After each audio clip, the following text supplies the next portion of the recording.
So I'm almost there to Treya. Didn't you say, I mean, I've got like 50 shards or something like that. Didn't you say that you just unlocked Treya? What's going on with that? Oh yeah, I did just unlock Treya, but funny story about that. I think I was hanging out with you a week ago, something like that, and we were hanging out pretty late. And I was like, "Oh, cool, we're doing another Sith raid. I should get the final amount of my Treya shards tomorrow, so that'd be nice. I can finally unlock her." Well, of course, wake up the next morning and go to check. I'm all excited, getting ready to do the unlock, and I notice no rewards, no shards, no nothing, just completely empty and void. So I asked everybody else in the guild, "Hey, everybody get their shards for the day?" And everybody's like, "Oh, yeah, no problem. All here, all here, all here." I was the only one without. So I thought to myself, I've never done this before because I've sent emails in with other bugs that I've found, but I decided this time I'm going to go ahead and open a ticket. Now, granted, this is not normally a big deal for anybody else, but I've dealt with so much customer service in my lifetime that it's just ridiculous and agonizing to have to go through that whole process. So I go ahead and I sign up for it. They call me back right away, which is kind of nice. Get a really nice guy, talk to him for quite a while, let him know what the issue is. Of course, come to find out, customer service there doesn't really know anything about this game, or I don't play this game very often, so let me put you on hold real quick and I need to call somebody, which of course is probably a Capital Games or Star Wars developer. So they sit and chat with them for a while and come back and tell me, "Oh, sorry, we can't do anything for you." Why? Why? What's the issue? They're like, "Well, we don't have any record of you actually doing a Sith raid." And I was like, "Okay, you maybe don't have a record of this particular one, but I mean, they can go back and see that I've been consistent up to this point." And the guy stopped me and corrected me, saying, "We don't have any record of you ever doing a Sith raid." If my eyeballs could audibly blink at that point. So I'm like, okay, shouldn't that be enough evidence to tell you right there's some kind of a glitch in your system? I mean, how do I have 141 shards and I've never done a Sith raid before? You're a hack. I'm an APK, yeah. So You are an APK. You're just ones and zeros. Ones and zeros. I'm a 9-star SureShot in the game, but I'm also So I sit there and chat with the guy for a little bit, trying to figure out what's going on there. And of course, come to find out that he doesn't know anything about the game. He's calling a developer. I asked to talk to a developer, which of course, there's no number for that. They won't let me contact them. So I eventually escalated up to a supervisor just because I'm like, no offense against you, dude. I just want to try and figure out what the heck's going on here. Supervisor, if it was one, basically told me the same thing, but after telling him, "Oh man, I get what's going on here. I'm not mad at you guys. You know, I'm frustrated about the situation, but I have a problem with your company policy more than I have a problem with you. I think that they're shafting you guys by making you deal with angry people like me and then have to make me sit on hold while they call a developer up and then be the in-between, go-between guy. It's like, this is kind of ridiculous. It's redundant. Why don't they just let me talk to them?" Well, at that point, I mean, most customer service people on the end of a phone like that are foreign in some way, and these guys were very good with their English, but I tell you what, as soon as I struck chord with this guy and he suddenly realized I was commiserating with him, the full accent came out, and he was talking so fast I could barely understand him. So I basically had the end of the conversation with me kind of like smiling, nodding over the phone like, "Oh yeah, totally, dude, I get it. That's a problem for you guys. I really feel for you. Well, anyways, thanks a lot for nothing. Oh, no. Well, sorry for the inconvenience. So here's 500 crystals for your problem." Okay, I guess. But still no shards? Yeah, no shards. Okay, goodbye then. Man, story time with SureShot. And welcome back. This is your man Warrior, and we are going to be doing the weekly Scissorman account. I have got your man SureShot here. That was his story of the day, or story of the week. I've got a story for the end. Don't let me forget.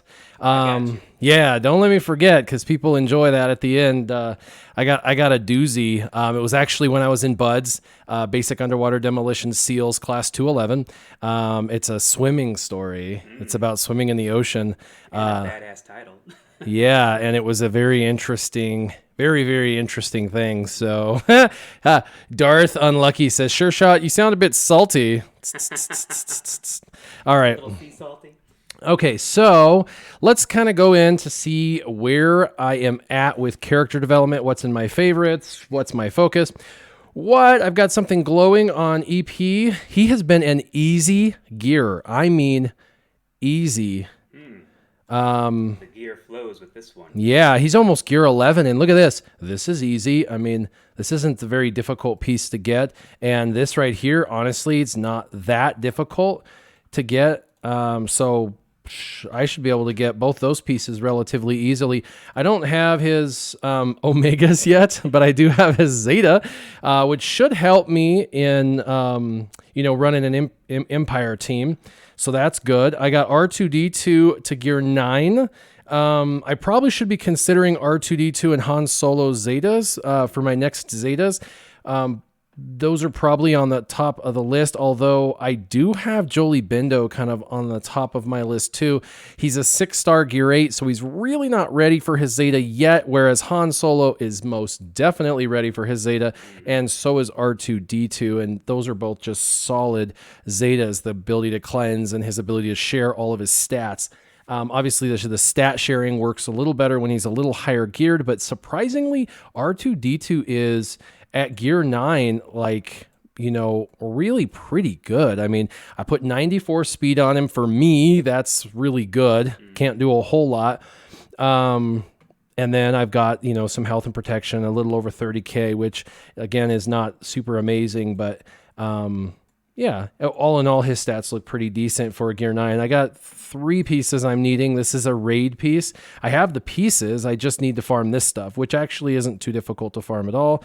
Here's another raid piece. I have it. I just need to farm the free-to-play farming stuff. So I'm actually holding myself up in his development. And then this exactly same thing. You can farm all this. This is all easy farmable stuff. So what I need to do is take a day where I don't farm characters whatsoever, like 2 or 3 days in a row of not farming characters. And then I focus on farming just these easy style pieces. And then it'll get him to gear 10. So I just need to find a day where I'm like, I'm definitely doing that, but I want to farm for my characters today. So R2's gears got to wait. But people ask all the time, how do you manage so many characters and developing so many characters at one time? And you really have to kind of see what you have. Like, for example, we click on Han. I want to get him to gear 10. Click here, and those are farmable pieces as well. So that's easy. I can get that and level him up, but I'm going to have to stop farming characters for a day or two to farm these things exclusively. And sometimes it's, you can get these things, these pieces in other ways, such as asking the guild for them, or you get them through raids, or you can buy them in the credits section. Speaking of the credits section, let's go in there really quick and get that. That's what I'd call organized ADD right there. Yeah, pretty much. So we're going to go see what is for free down below. And what do you think? Have you had a chance to read Newt's rework or had a chance to read Count Dooku's rework? Have you seen either one of those? A couple comments have popped up on my Discord, but as with anything, I don't really go through the forums too often. I just kind of react as opposed to plan ahead for a lot of things. So, no, not really. Please inform. Oh, I took a quick looky-loo yesterday. They dropped it yesterday morning, so I went in and read them preliminarily. It looks like Count Dooku, is going to be a force to be reckoned with. They did use some key phraseology about his damage. And he used to hit like a wet noodle, so I'm guessing he's going to be hitting a little bit harder. He also can ignore protection, which is ironic because the new Galactic Republic team is all like super protection up. And he just says, don't worry about it. I'll just go underneath that. So they've built him as kind of a counter. Looking for a little bit of balance. Yeah, they're kind of built him as a counter. So I'd be interested to see him, Sith Assassin, Savage. Some of that kind of old school jive, hurt them. Oh, and Sith Trooper too can damage to health only, straight to health. Sith Assassin straight to health. Dooku straight to health, and and then you just don't have to worry about protection. You just take down their health and then whop them with Savage, and he's a cleanser for the team. So pretty interesting for sure. Sounds like that'll be pretty nasty, because I remember back in the day when Dooku was more annoying than I guess powerful, just because of his constant counters and just sit there and whack, poke you with the lightsaber. So to see him actually do damage with that now just makes me think, oh great, Dooku used to be annoying, now he's going to be really annoying. Oh, looks like we had a question pop up here. Sucks. I hate this. Comment now if our live stream just cut out on you guys. No, it didn't. Okay. We're getting feedback from YouTube here that says otherwise, so I guess we just need to ignore that. Excuse me. It's just What it shows is that my OBS and everything is running perfectly. Just YouTube is ridiculously stupid, and they're having a hard time with my input. So if you guys see it get a little bit choppy or whatever, you can thank YouTube for that. It's not on our end. It's all their admins butting in on the conversation, checking to see if they need to shut us down if we happen to mention things they don't want us to talk about. So we can't mention guns. We can't mention anything about the Taliban. We can't mention about terror. Okay, let's see here. We had a question pop up from Shinforce, or maybe just a comment. I think Thrawn will come around in June. What do I need minimum to unlock him and the Chimera 7-star or at least 5-star? You need all your Phoenix 7-star for sure. I happen to pull it off with mostly Gear 8, Gear 9 guys, but if you can get above that, it's going to be a lot easier for you, so you're not going to have to repeat, hope for that RNG gods to smile on you at that point. And at one point, I think you needed all Home 1 at 7-star, and you needed a series of Rebel ships to be all at 7-star, but I think they changed that, didn't they? So it was always designed to have Rebel ships, all 5 Rebel ships, but it was broken when it first came out, and if you had the 2 Phoenix ships, it would break and allow you to do it with just 2 Rebel ships, which was totally not the way it was designed. And so people were getting by and getting 7-star Chimera with like no Rebel ships. That is not the way it works anymore. They fixed it, and you have to have 5 Rebel ships 7-star. Not only 7-star, you've got to have them really high level. So for Phoenix, I did this with Phoenix. I got Thrawn. I have a video on it. You can go back and check.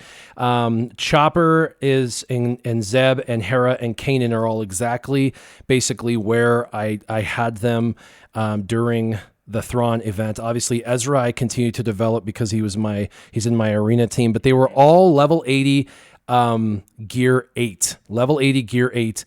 And they didn't have all of their Omegas. In fact, if you look, I'm still missing. I mean, her basic is still at 6. Like, I haven't even taken their stuff. I kind of left them in limbo. Now, they like his abilities are level 6. So you can kind of see his abilities level 6 and 7. So I did do a video on it, and it is it's a bit difficult. I leveled him up pretty good just because Kanan I used in my arena team for quite a while because he was actually he was a really great tank. But old Ben eventually took his place. So there's that. As far as ships go, for that you need you got to have rebels, and you need basically there is 6 ships you can choose from. You need 5 of these ships. I'm developing all 6 because the Ghost and the Phantom 2 are currently in the current meta. So is Biggs and Cassian. So right off the bat, you should develop Biggs, Ghost, Cassian, and Phantom and Biston. Those 5 are totally meta right now.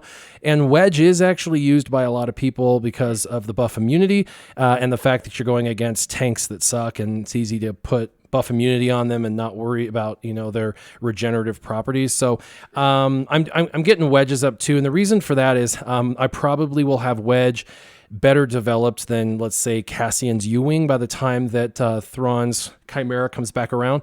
I'm just trying to get as many of these to 7-star as possible. I've got Ghost there, Phantom there, Biggs is there, Biston's at 5, Wedge is at 5, and Cassian's at 6. Cassian's is easier to get, so I will probably get him and Biggs finished off in time. So then it's just a mad race between Biston and Wedge. And to be honest, Wedge is only one character to gear up and level up. Plus, Wedge is part of the Biggs-Wedge combo, which is a really great combo for either offense or defense. And then, of course, Home 1, I had been using in Arena when I first started, and I will in the future. But right now, I've gone to, obviously, the Chimera. It's a better ship, but I have it semi-developed. So you're going to have these guys, 7-star, and ultimately, basically, Rebel ships are amazing in this game. So you're not going to regret any of the Rebel investment, that you put into it. Obviously, let's see, Scoundrel ships. There's a lot of them. Houndstooth you should be developing. I am working kind of passively on Lando's Millennium Falcon because that's a smuggler team, and it's the Han's Millennium Falcon. It's totally free to play, all of it. Slave 1 I'm still developing out because of Boba Fett and because I want to be able to get Han's Millennium Falcon. I haven't had a chance to start farming Xanadu Blood. Obviously, that ship actually you have to farm like a character, which is horrible that I'd have to farm him like a character. That's something I'm going to have to wait till I'm down to like 1 or 2 character farms to jam in there. I don't know when that'll be. And then IG 2000. Practically never. Yeah, IG 2000, same thing. I've got to get him. He's easy to get in gear, but his ship is very difficult to get. So I'm a ways off from Han's Millennium Falcon due to that. So anyway, yeah, you can go ahead and keep answering some questions. Let's see here. I can at least voice them and then see if I can answer them or not. Let's see here. There's been a couple of shout-outs about people taking a 33rd spot in Arena, so must be in your shard, Demon or Angel. Oh, yeah. Well, tell him what's up. He says, what's up? There he is. There. Well, up at the far right. Demon Hey! Angel. What's up? Get a shout-out, and you get to be on the show. What you know? Must have just bumped me. Yeah. Just kidding. Revenge coming. Let's see. Tommy is wondering, will Newt's extortion count as a turn for the enemy when they use it? I don't know yet. I've got to play with it and see its interaction and read all the specifics once the character's launched, but the characters aren't actually touched yet in the game. So you can preliminarily read some of that stuff and theory craft some of what I think you're thinking, but until we actually get a chance to play them, we won't be able to see whether those interactions are counting or not. By the way, my brother Andrew says, "What's up, boys? What's happening?" Hey. To kind of further that one, someone was saying with Newt and Dooku reward, what do you think would be a good team composition to unlock Padme? Whatever it is, Zetas and Gear 12 plus, and good mods, and just, RNG and everything. Yeah, Padme, I think Newt is actually going to really, really help with the Padme event. I also think Count Dooku will actually become more of a force to be reckoned with, but I think that Newt has a better chance of being a usable character because he has a lot of really great uniques that are coming in that he can kind of through the rework. So I'm interested to see some people run through that event with Newt by their side. Just horrible. I can't even think about that guy's name without saying it how I normally say it. But I guess if we're going to try and keep it kid-friendly, I'll just not do that. So, let's see here. So I have 4 Rebel ships, 7-star. Does that mean I won't be able to get the Chimera 7-star? That is correct. You will need to get that 5th one. You'll be able to get up to the 6th node, but you won't be able to get to that 7th one. Excuse me. Who else here? Barrett Clements asks, have you heard anything about Padme's viability in the Sith raid? I've seen some people. Wow, that's good. 3 out of 5. I just might get him. Nice. I just might get him to 5-star today. Oh, come on. Let me get 2 more. Yeah, I've seen some people get 5 million or so with that team using Barris, using Padme. Padme. So I think that she's a viable character for the raid, for solid raid damage. Come on, give me two. Hey, how was that? Wasn't I at 63 already? Thought I saw 62. Oh, I wasn't even counting right. Okay, never mind. So anyway, yeah. I know, I'm like, I swear that I really wanted it to be what it wasn't. Yeah, that's too bad. So I think she's really designed more for PvP. She's one of the top 3 best PvP teams in the game.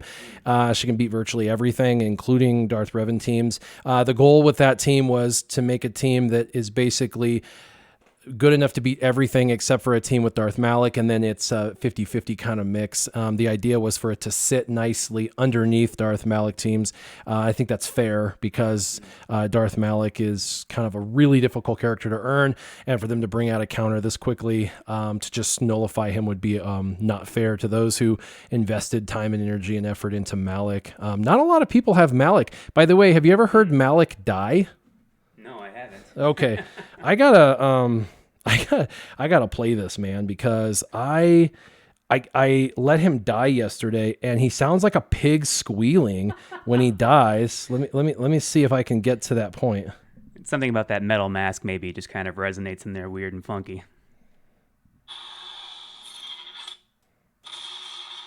All right, here we go. We're gonna kill him. You got to listen in, right? You too, so you can hear it.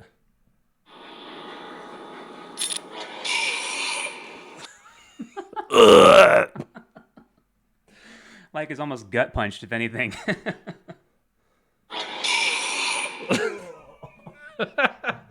Oh, no. They record that when somebody had a really nasty hangover. And that's right at the point that he hurls. Yeah. But apparently a lot of people haven't heard him die because a lot of people don't have him and can't defeat those teams and get to that point of killing him. So I thought that was kind of interesting. I'm like, oh my goodness, that's right. A lot of people don't have him. So. Or they get to that point and they don't ever get a chance to actually kill him, so they wouldn't know. I made that same noise just this last Saturday. Yeah, it was pretty terrible. Yeah, I actually think Newt over Grievous if you're using a mixed composition. If you're going all droids, go Grievous. But Newt, I think, actually would work better than Grievous if you're doing kind of a mixed comp, which I think is going to be better moving forward for certain events. Mm-hmm. Yeah, funny little throwback there to what you just said about Malak. I do think that's interesting that if they were to go throw a counter out there right away, that would be kind of cheap. I mean, granted, I don't like the idea of pay to play, but if I were somebody who was investing $1,000 a month or whatever into the game, and suddenly I had a character that, all right, I can actually get to the top, 20 for a little bit, or even reach to, rank 1. Suddenly I have a counter automatically right there, and a bigger whale throws it right at me. That would piss me off pretty bad. So nice to see that there is a little bit of balance to the idea of how they're, rewarding the people for pay to play, but. I like Resistance Chris's comment here. Arena is so fun right now, am I right? Only 99% Revan. I know, totally. It's just... let's see here. Who else? As I clear my throat yet again right in the mic. Hope you guys are enjoying that. Let me clear my throat, man. Oh! Yeah, let's see here. Tommy asks again, why do you think they are ignoring ships almost completely? They're trying to get us to not pay attention to them so they can drop something big in them, or they just don't care. One or the other, but Newt's rework, I'm hoping, means that Newt's going to get his ship, so we'll see. That'll be interesting. Mm-hmm. Does he have a Geo ship, kind of like Dooku did in the movie? No, man, he's a command. Yeah, he's got a capital ship. He's rolling hard, man. I wonder if it'll come with graphics and a spoiler and a supercharger, and it'll be the fastest in the world. I don't know, but was it just me, or was the way that they voiced that guy incredibly racist? But, we're not going to go there. Not allowed to. Yeah. Yep. Oh, any plans to live stream your Grand Arena battles? We have before. Yeah, anytime that falls in line with the time that I have available, I love to do Grand Arena. I even seriously contemplated waiting till this afternoon when I have some time this afternoon, but unfortunately, I can't today because I have to go to the dentist. I've got a cat that's got to go to the vet and either have a tube reset in her neck because we're doing a feeding tube for my cat. That's fun. Or we've got to have the tube pulled. I don't know. We've got, it's my day off, my one day off. So I'm jamming everything that I have to do into it. So the afternoon's a bit jammed. Otherwise, I thought about having SureShot over this afternoon and doing Grand Arena. I prefer that, actually. I really enjoy doing Grand Arena because it's new and different and exciting, and I think it's fun. So anytime I can, I do. There's a small possibility that I might be able to do it Thursday morning. So there's a chance of that because today's Wednesday, so the battles will go through tomorrow morning. So there's a really good chance that I might be able to do it tomorrow morning. I got to look at my schedule and see what I work. But there's a chance of that, so don't mark it out. Thanks for reminding me. I need to set my teams today when I get home. Got till 3:00 for that, right? My time? Yeah. Woo! Again, 2 characters about to pop into Gear 5, or 5-star Gear 5. What is wrong with me? I need to have some coffee. 5-star, both of them to 5-star, and both of them fell short by a couple. This will be tomorrow. It's all right. Someone was asking if thinking Newt Gunray's capital ship over Grievous's ship. I would throw my head in for Grievous's just because I've heard great things about it and think that would be a better option and probably more people would like it, but they've threatened that once before and I don't think it's going to happen. So who knows? We'll see what they want to surprise us with. Natty, natty, we likes to patty. We don't cause trouble. We don't bother nobody. Natty is my opponent. And if Natty wants to see what she or he has to kill, we'll go in there. We'll give you some good insight. Yeah, so I have to do 4 now. The last time I had this 5 versus 5, there was only 3 teams. So now there's 4 teams when you hit that 1 million mark. Looking a little anemic there. 1, 1, 1, 1. Yeah, but I have to come up with 8 teams, dude. 8 times 5 is 40. That means I have to have 40 characters developed. And I've been doing this for like 4 months. So 8 teams in 4 months. Come on now. That's kind of crazy. But look at this. Zeta Gear 9 leader with a pretty solid Gear 8 team setup. And so I think that one's going to be pretty good. That's probably like my best team. Honestly, it could get steamrolled with someone's arena team, and they'll probably keep their arena team on offense. This one sucks because I've got, 2 characters that are okay, 3 characters that are okay, but I really need to develop out a tank or a couple other troopers. I mean, the thing with Snow Trooper is he's really amazing, but I've just done what the game has given me. On the gear that they've given me, I've put on him, and any stars they've given me, I've put on him, but I haven't actually spent any time with him. So he's exactly where he's at because the game has given me there. He is only level 50. I guess I could invest some of that, but I just, it's hard. I don't even know if I have mods on him. Oh, I did put some mods on him. Well, that's good. He's at level 3 on abilities, so he's just worthless. Did I put mods on him? Oh, I've got some potency mods on Royal Guard. They're like at level 1, though. That's actually pretty funny. His abilities are level 3. So, Jacob, John, what's up? Greetings from Denmark. Thank you for the donation. And what's up, my Denmarkites?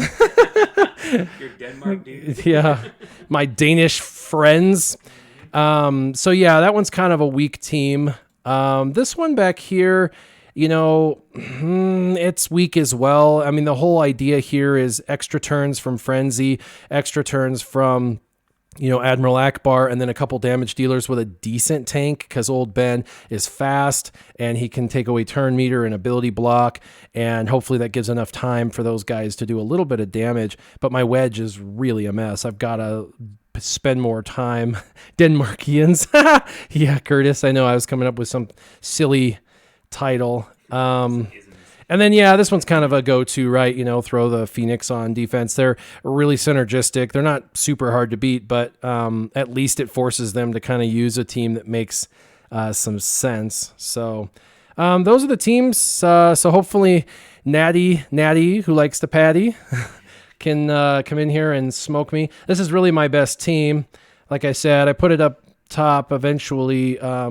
One of the things with strategy on this, a lot of people don't know, is when you click on it, it will tell you your conquer banners. So it says 150 conquer banners. And when there's less nodes of characters, there's smaller conquer banners. So that should come into strategy when you see something that, let's say back here in the back bottom, because this is true with mine. Like I've got 3 teams up north on my main account, 3 teams on the top, 3 teams on the bottom right, and then on the bottom left, I only have 2 teams, which means that the conquer victory is not worth as much. And so I actually don't want them to take the north. I want them to take the south because it gives them less conquer, plus they waste a lot of teams burning through trying to win the easier side. And a lot of people actually try to say, it's really tough and I know I'm not going to get a full clear, so I'm just going to go for as many points as possible. So they go for the side which has the least amount of nodes, which is normally south, and so they clear it, but they get less. So I actually like to put my strongest teams on the north top right, so that prevents their full clear of the top. And then if they get the bottom, so what? And then I put all my energy into clearing their top first to make sure I get the maximum amount of points from that area. And then I go south. And if I don't get the double node, whatever, if they have a really strong team at the end that I got surprised by, oh well. But at least I was able to clear the maximum efficient points from the north end. And it's really hard to get full clears now in Grand Arena. So Yeah, in a lot of ways too. If you aren't going through and clearing those guys with one battle, you may be doing it with one battle, but you're losing somebody in that, so you're getting a few less points there. So that can start to really crunch down the numbers and how you can strategize with that, because it could turn around on you. It's done that to me once or twice, literally within like 3 points, losing a Grand Arena because of situations like that. He had a full clear with single battles each guy. I had a full clear, but I had 2 battles where I lost a guy each time, so it dropped me a few points. Let's see, is anybody... Oh, and to clarify my comment about Newt Gunray, there's a while ago, I don't know if it was a YouTube video, I think it was somebody who was talking about all the issues in the first 3 Star Wars movies, and I think Phantom Menace in particular, they were pretty blatant about Newt Gunray's accent and how it was like, isn't that cultural appropriation that you're making fun of Japanese people? So, I mean, you could say he was Japanese, you could say he was alien, but, the whole alien race, it's still racist, but, just to clarify that. I think that's what makes Star Wars so amazing, because they hired voice actors and actors from all over the world and then blended them. So you've got every kind of culture.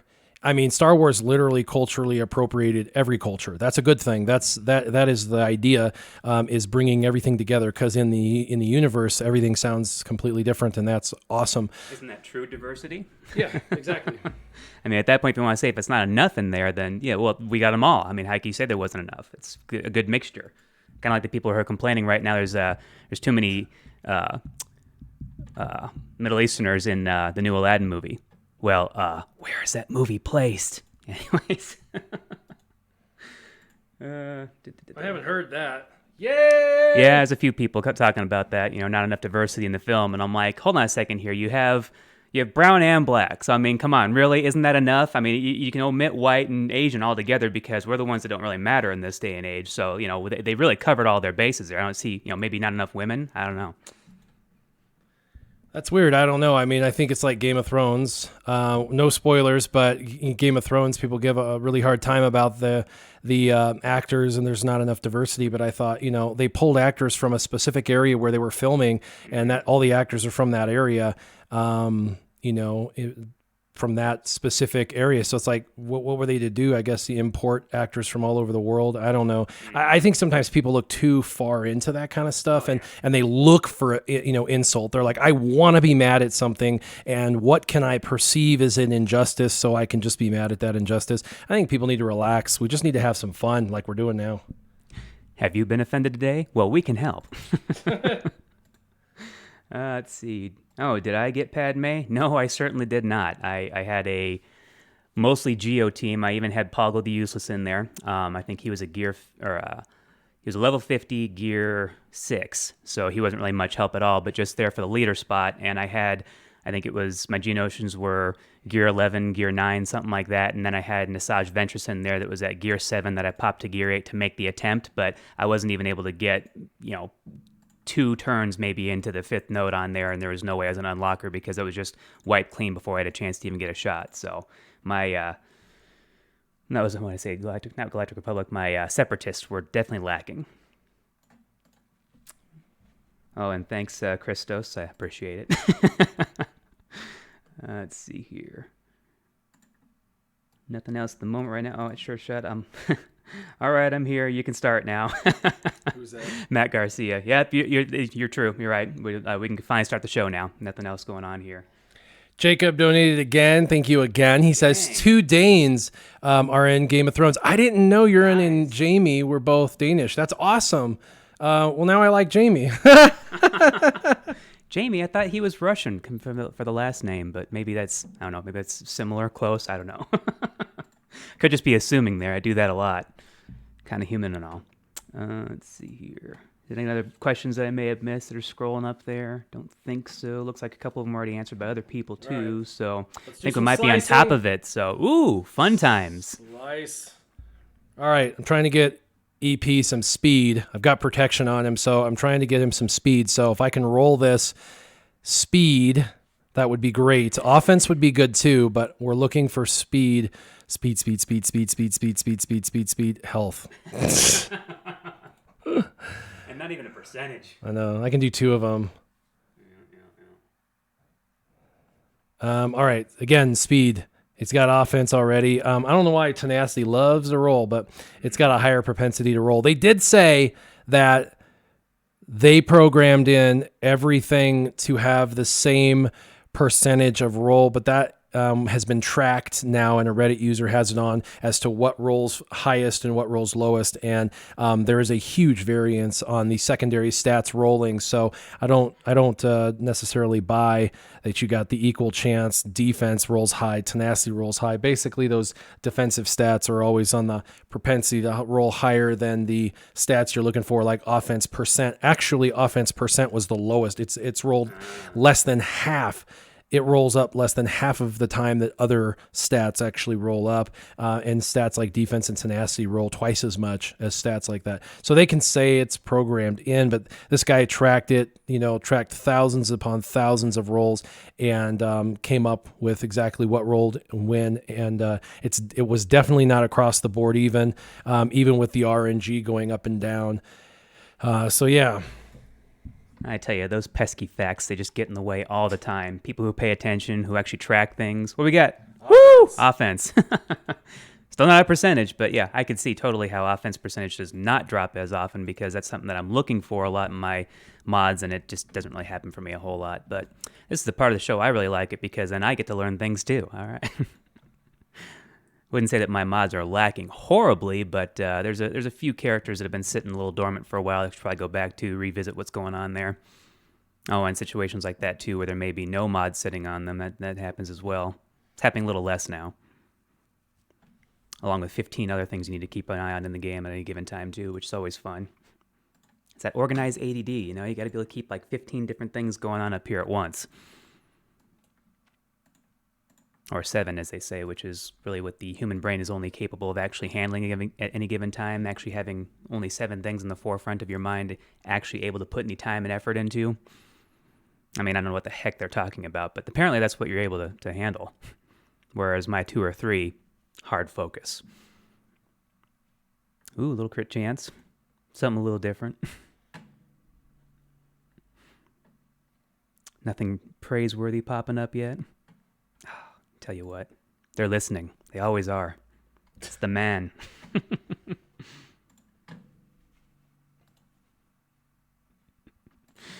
I catch a little comment in the corner of my eye once in a while, and all of a sudden, wait a second, what was that in regards to? Carolyn Wozniacki. Who's Carolyn? Favorite Dane is Carolyn Wozniacki. You're going to let me know, fill me in on that one.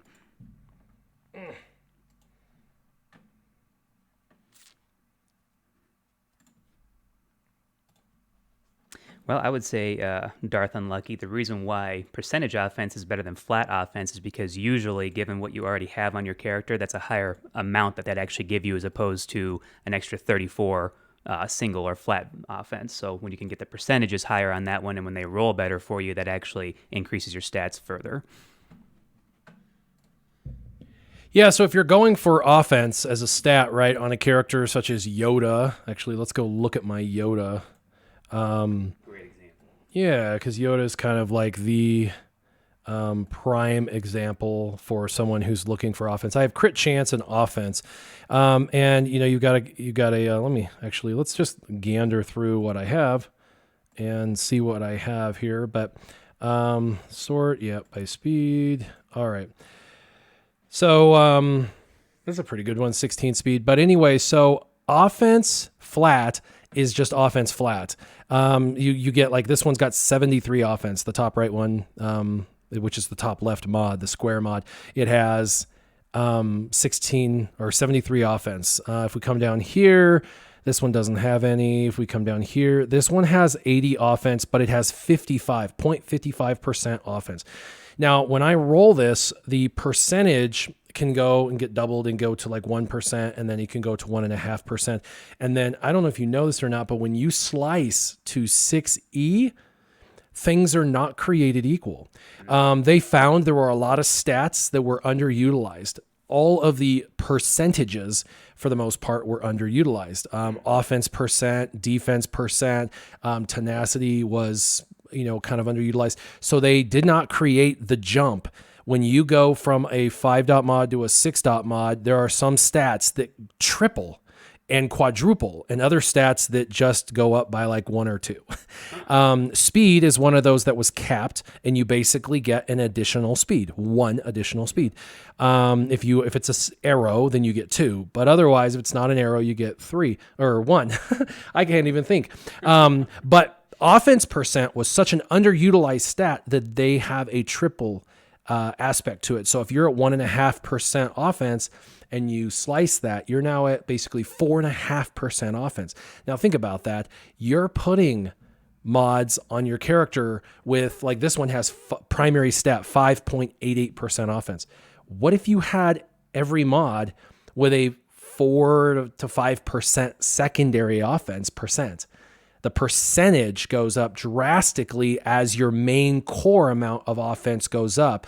So when you look, this guy, his special offense, I mean, my Grandmaster Yoda is not maxed out, and he's already over 5,200 offense damage. That is excellent. Now, his crit chance is only 29%, and that's okay. I would like it a little higher, but that's all right. So if you're going to go with me, it doesn't matter right now because I'm not Gear 12 characters. I don't know when I'll click a Gear 12 character, but you can't put the Gear 12 or the 6E mods on Gear 12. I think Gear 11 should be allowed to have 6E mods, to be completely frank. I think it's a little too restrictive to require it to be Gear 12, but that's just my opinion.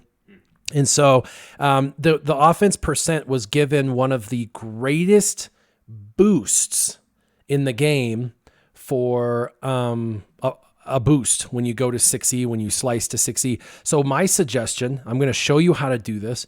Go to filter, get out of unassigned mods. What we're going to do is all you're looking for is offense percent on not a primary, sorry, offense percent on a secondary stat. Okay. So you're looking for any mod that has offense percent, and then you're going to sort by offense percent because we were looking for offense. And you can see my number one best mod is a 6E mod I can't use with any of my characters, but I had to slice one for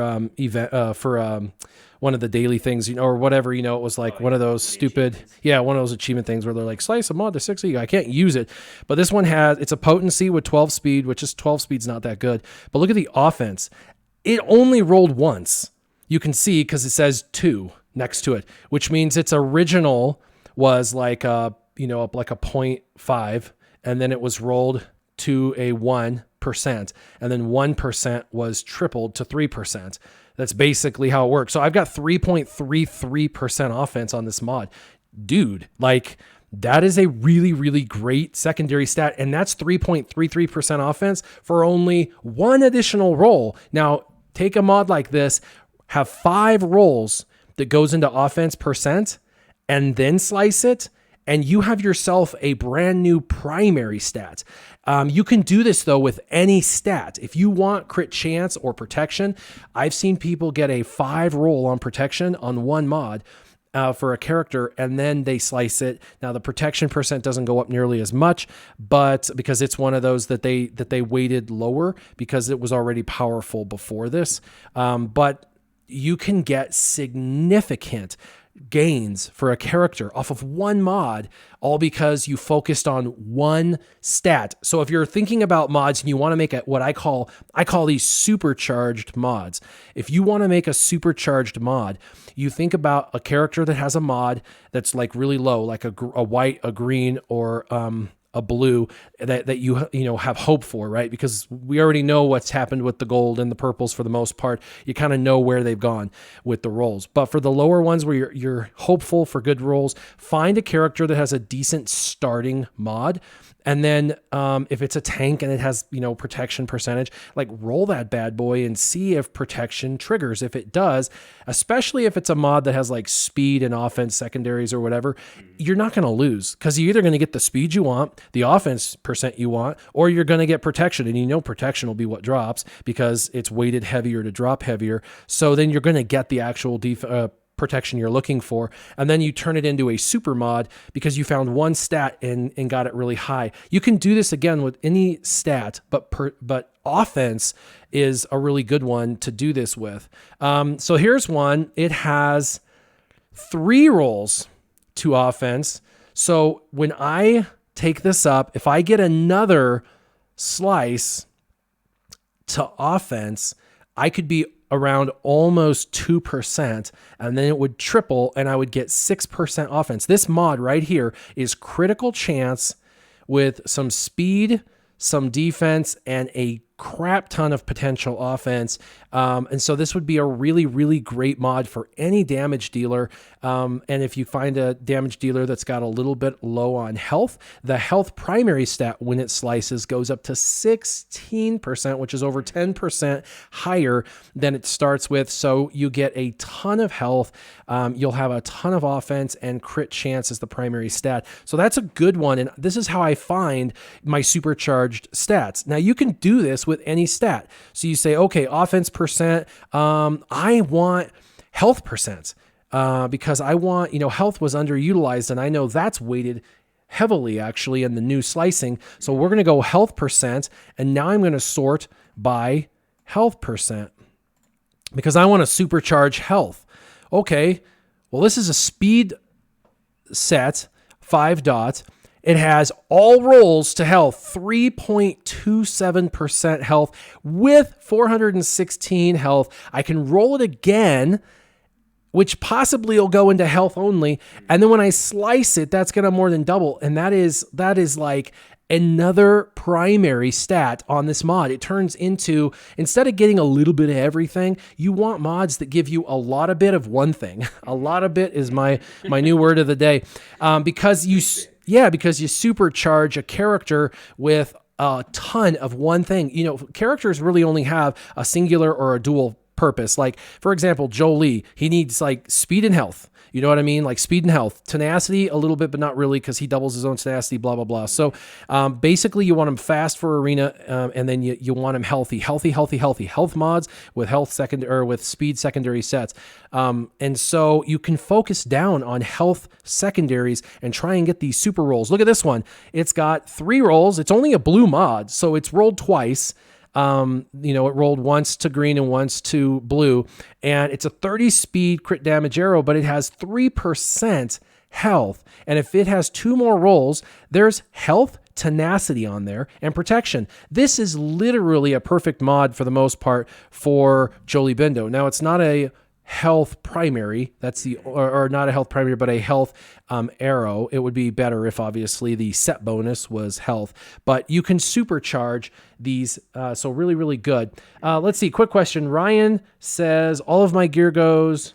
All of my geos. Okay, goes. He wrote goes. I think all of my geos are gear 11, and they are 7-star, but they are not hitting hard.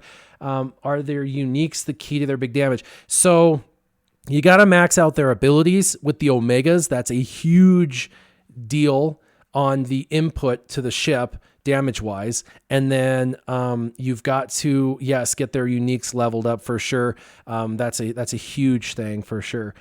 Jacob says, what's up to us? Matthew says, you said to base our progress on events. I'm ready for GMY. Ewoks are nowhere close for C3PO. Am I ready? And I'm ready for Thrawn in June. What should I do at this time until July? You should farm. If you're ready for all of that, you should farm for Old Republic. The Old Republic are totally farmable. They're great for Grand Arena, Territorial Wars, and they're good for Revan. And those are long drawn out farms. So definitely, if you're that good, then you should probably start working on some Old Republic. Let's look at one more example just so people can kind of see. I want to really get this to soak in to people so they can really understand kind of what stat should we do. We looked at offense percent and health percent. Why don't we do speed? That's an obvious, right? So we'll go speed second, and then we'll sort by speed. So you always pick what you want to filter by, and then you also filter by it. So that way it pulls all of those up, and you can see the highest speed mods right here. You can see most of them are gold already. So I've already taken them up. That's 24 speed. So that is my very best mod in the game. And then Thrawn has 2 of my best, a 21 and a 20. And then she has an 18. So I have 3 mods over 20 already in 4 months. That's really amazing. But look at this. You can kind of look at your mods and realize, wow, I've got old Ben with a blue mod that's competing with these gold mods speed-wise. What do we have here? 15 speed. Now, this is a speed mod I should be slicing because it's 15 and it's sitting in his lonesome in a bunch of gold. And this Thrawn one down here, it's 14 and it's up there with a bunch of gold because you can see my highest speed mods, most of them are gold. So that blue one is really high priority. I should be slicing that one because it might go up into the 20s.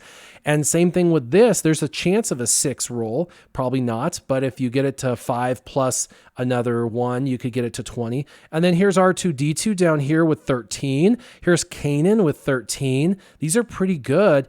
And so you can just work your way down the mods, slicing all of the very best. So if speed's important, filter by speed secondary and then sort by speed. And you can go through and pick your very best mods to slice and see kind of where they end up. You can do this with offense percent. You could do this with tenacity. You can do this with health, whatever it is that you're trying to focus on. You want to say, hey, I've got a character that really, really needs defense. So sort for defense or defense percent and then slice those because those are stats that defense stats got huge boosts. And you'd be surprised what you can get when you go to 6E with a defense set. I don't even know if I have good defense mods. I've never even looked.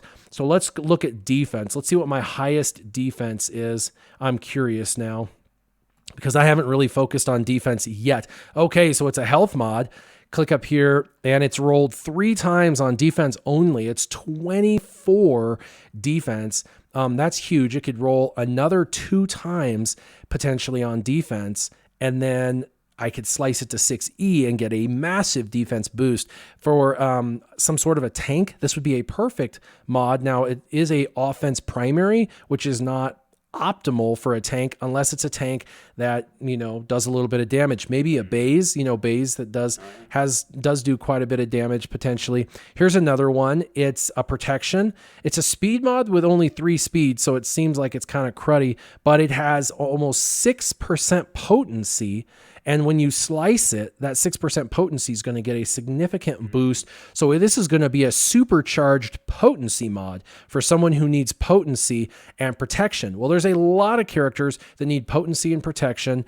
And if they're, in your fast teams, you might need to have a speed set on them. Not a lot of speed secondary, but it would at least fulfill the speed set for a speed set, and then you could put your additional speed on other characters. Hopefully this helps you guys with kind of figuring out what you should be doing. By the way, speaking of that, I am going to go speed, filter, speed, and then sort by speed. And these are all people. I can't slice them unless they're not on characters. That's too bad. What I want to do is I want to slice this bad boy because that would be 25. Look at all this stuff, dudes. I can't slice.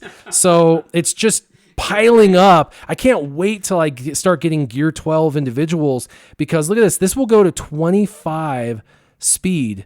That'll be the highest I have, and it's only 5 away from a perfect mod. Really, honestly, it's a 6 away technically, 6 away from a perfect mod. As far as speed goes, it's rolled perfectly every time. Its health was super low. That's normally around 400. Defense is around 8 normally, so that was low. Tenacity's around 2%, so that was average. But man, I can't wait to slice this. Although, if you look, slicing a mod, 200K. 200K to slice one mod. Man, that is a credit drain if I ever seen a credit drain. That's going to be very, very difficult for sure. So, all right, let's see if you got more questions. I'm going to keep playing. All righty. Had a few pop up here, and I got to say, thanks to the guys who clarified who Wozniacki was for me. I've not kept up with tennis since Sharapova, so, obviously you can see where my attention's been in other sports there. But, looks like we already got to Ryan, already got to Matt Garcia. And let's see here. Daniel Mack wants to know auto cell accuracy and crit avoidance primaries or no? Actually, those are ones that I don't use very much. Accuracy and crit avoidance? Was he asking about this? You only need about, you only need about maybe 3 or 4 of those maximum in your entire inventory. And early on, you don't need them at all. I mean, when you get in game and you start to really tweak teams, you will want that. But for the average player who's, been in the game less than a year and a half, you really don't need those yet. And so those can be auto sell as well. I'm going to show you how I sell mods, because that's another thing. People ask me all the time, how do you sell your mods? So I go into any character, I click on manage, and then I go to filter.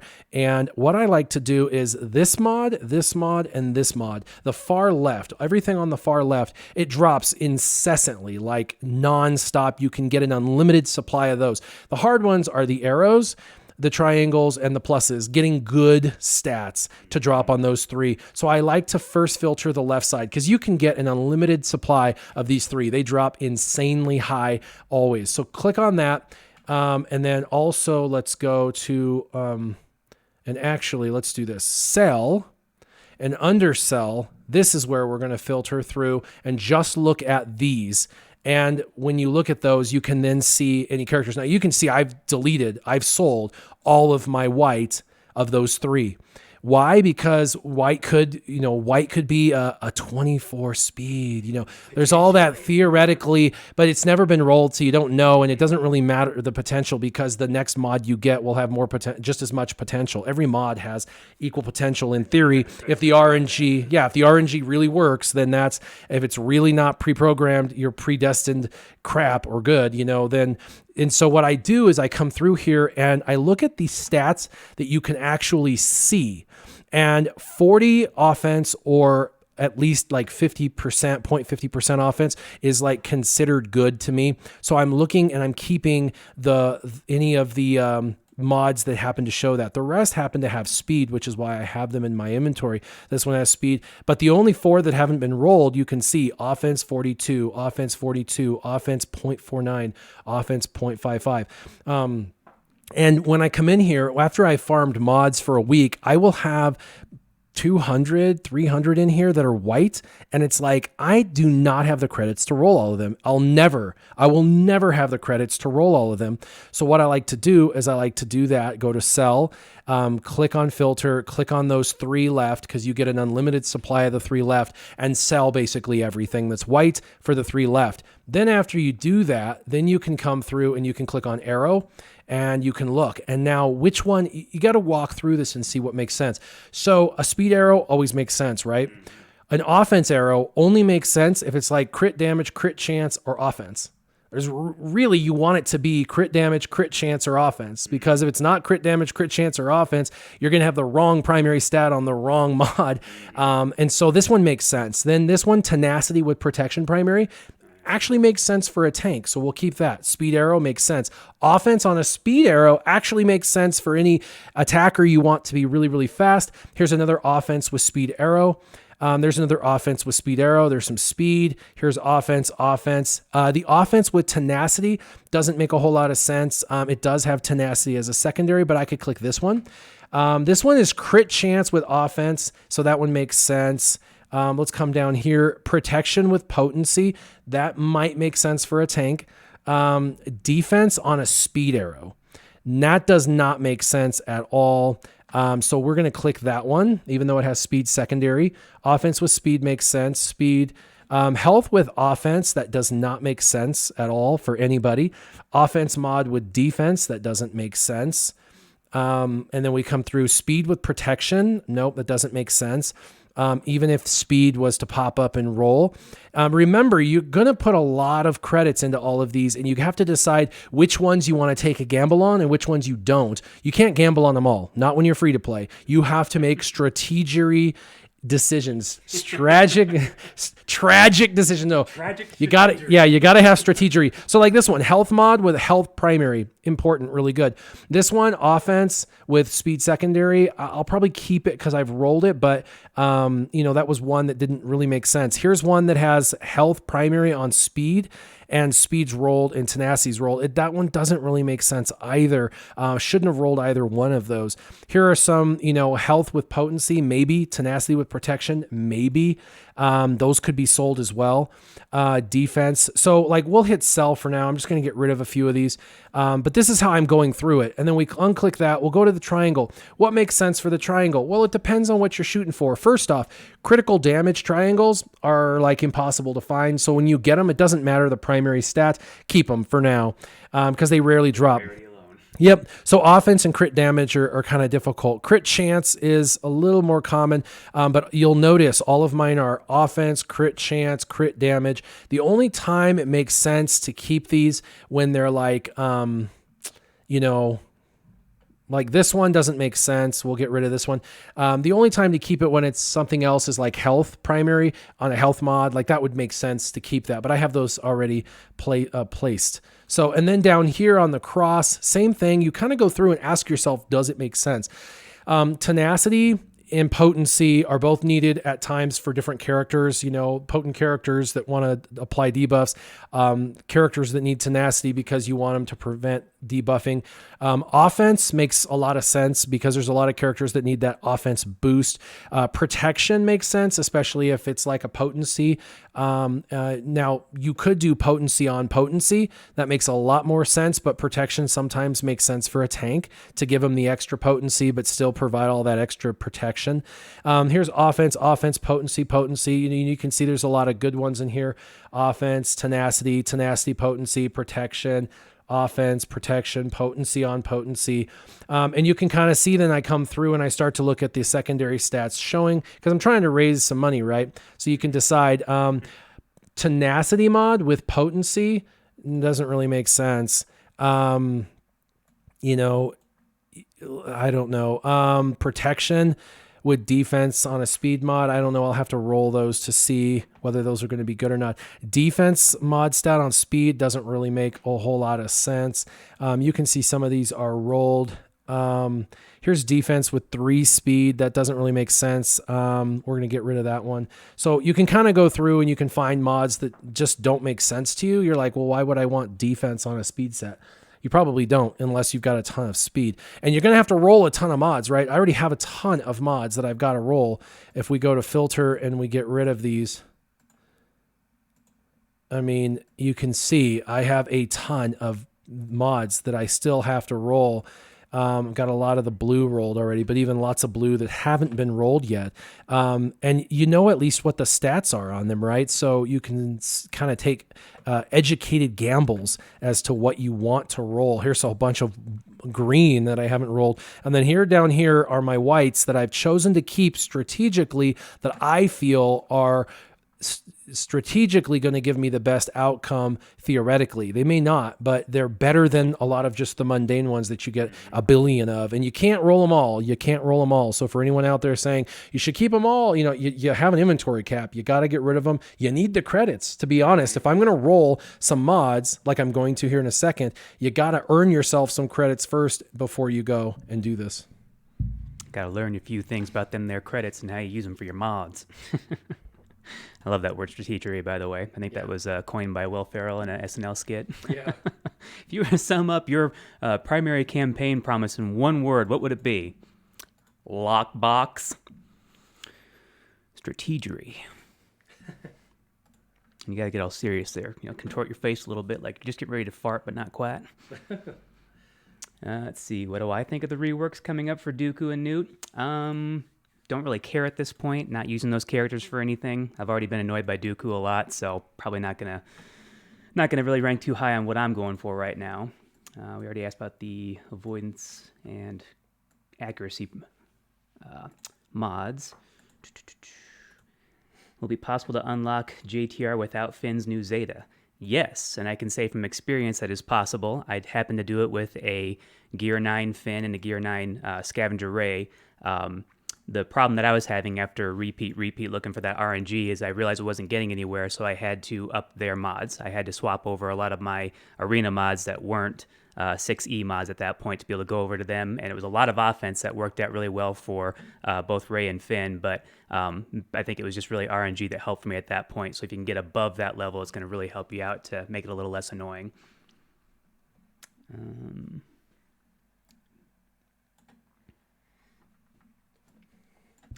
I feel like Dengar drops a ton in here, and Jen Urso does pretty decent as well. You kind of have to just get them when you can get them. Always keep guild store currency as much as you can. Don't go crazy and buy a bunch of gear. Occasionally, when you know you need a piece of gear and you know you can buy enough to pop that gear piece on someone, then maybe do it. But otherwise, try and save it for all the characters that you need.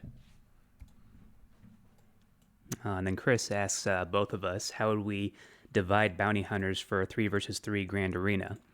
Personally, the way that I do it, given what I actually have to work with, if I'm going defense, I'm doing a Bosk, Boba Fett, and Dengar.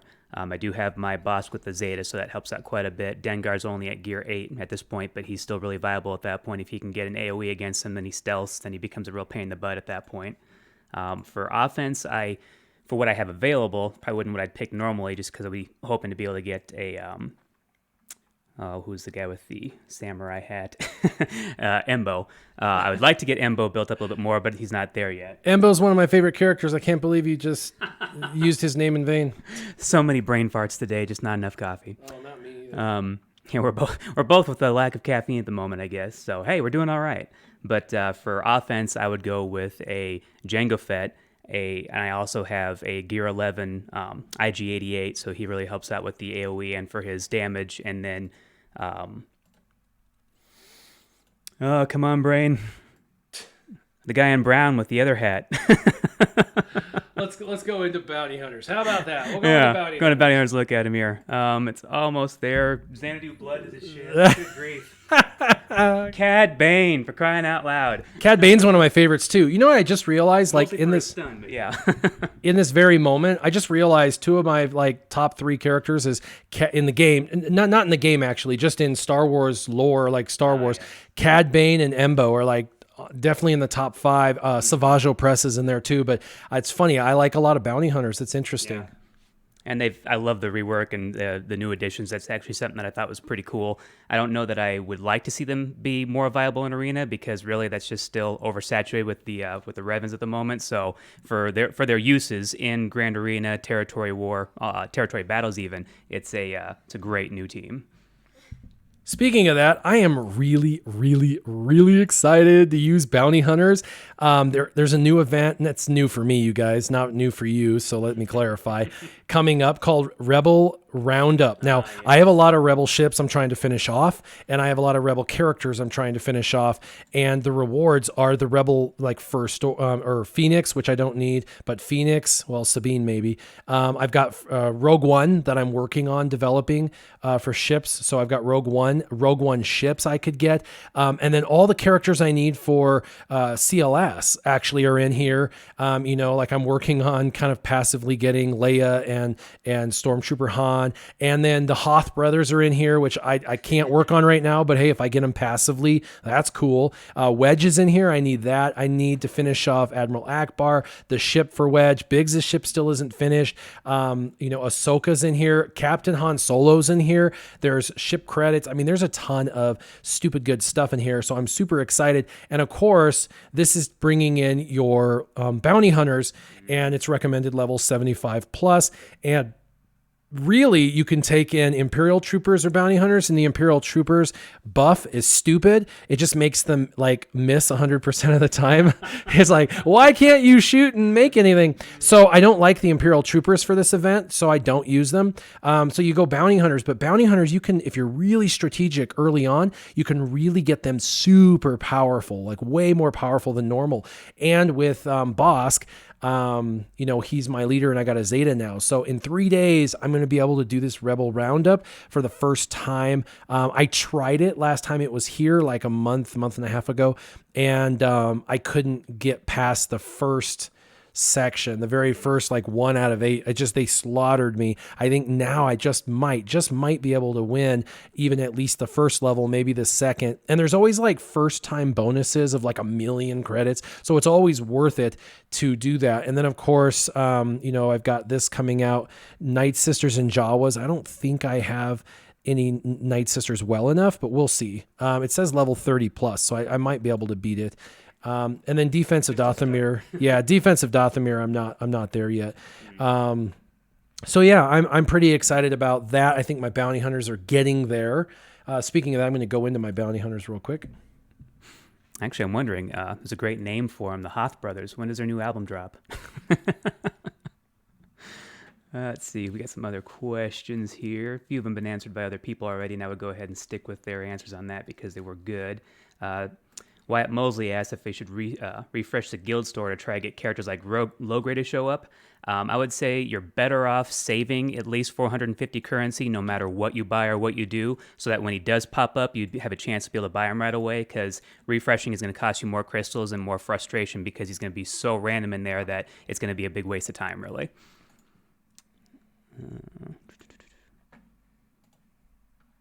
It's kind of a broad question about which specific tunes benefit the most from defense, so I don't know if you have a quick answer for that one or not. Yeah, defense. Defense is really designed for tanks specifically, but you could use defense on someone like Jolie, who has a naturally high defense. So what you're looking for is L3, Zalbar, K2SO, those types of characters, Sith Trooper. They already have an inherent huge defense to begin with. And then if you can find a couple of those supercharged mods, as I was talking about earlier, mods that were like roll defense only 5 times, and you're like, crap, that's not what I wanted. That is what you want, especially for him. You can actually go and find those in your inventory and try to supercharge them some more. Find your best and then roll a few of those and see. And what you'll see is you'll get a bunch more stats. And then those are the characters like K2SO, Sith Trooper, L3, Zalbar. Those guys, man, they can take a hit that is doing 20 grand and take it down and make it do, $2 grand. And like it's a tank. It can take a whole lot of those hits before it's dead. Especially Sith Trooper. I've seen it reduce damage down to like 300 when modded right, and like 300 damage on a Sith Trooper, like that's nothing. So if you mod right, but there's not a ton of characters that need a defense stats. So that's why you can sell a bunch of those mods, because you only need a handful. You don't need a bunch, and you got to sell some, Right. To feed right up into that, Dylan H., and to paraphrase his question here, are there any specific characters that are not speed dependent? Because it seems to be a big focus on what is for meta and for what you need to pay attention to if you're going up against a team who's faster than you. What characters would be non-speed dependent? So there's actually only about 40 characters in the entire game that are speed dependent. The rest of the characters are not. For example, if we were to go into Imperial Troopers, Stark needs to be speed dependent. Really, the only stat that matters on Stark, you want to do crit chance, crit damage if possible, or you do crit chance with speed set, but you need him fast, because he's kind of the engine for the team that gets the team going. And then there's a bunch of turn meter with, Veers's unique Zeta. The same is true with like Ewoks. Your Ewoks can actually be like, you can incidentally get 50 plus speed. Like that's not hard. If you're saying to get plus 50 speed is hard, that there's something wrong with how you're modding. You don't know how to find the mods or something. You need to watch my mod videos. But 50 speed to 100 speed secondary is, 50 to 80 should be kind of a given on every set you do. Pretty easy to get 50 to 80 secondary speed. And so you don't really need that 100 and 125, 150, except for on a few characters. And every team has those few characters. For example, Poplu as the tank gets that whole turn meter train going. So you need Poplu on Ewoks really fast. You need Stark on Imperial Troopers really fast. You need Bastila Shan Fallen really fast. You need Revan, regular Revan, really, really fast. The rest of the team doesn't need to be. In fact, my Yoda on my main account has like a plus 64 speed or a plus 46 speed. It's like he has almost no speed whatsoever, because why? His kit benefits more from offense, and he gives himself a ton of turn meter. So he doesn't need to be 310,000 speed. There's no reason for that additional speed on him. There's a lot of characters that don't need speed. I know everyone preaches speed. The only time you need speed on everything is really Arena, because in Arena you're going for crystals. Crystals are your development, and so that's important. And it's always better to have a faster character than a slower character in an Arena situation. But most of the time a character needs a specific stat like defense on Zalbar. That's all that matters. Don't make Zalbar fast. Make Zalbar tanky because that's his job. Don't make Jolie, if you're not using him in arena, don't make Jolie fast. Make him healthy, really healthy. If you got an attacker like Yoda, don't make him fast. Make him hit hard. Make him hit for 60 to 70K at gear 10. I've done it. Focus on one stat and make that stat supercharged to bring out or accentuate that specific character. By the way, I've got Cassian's ship. I'm about to take up his reinforcement. Let me see. I need 525,000 credits. Or shipbuilding materials. Dang it. I'm only at 133. I used it all to level him up. But this is going to happen. This is the second best reinforcement in the game to max out. Really, it is. So I'm excited about that. Side note, look at K2SO.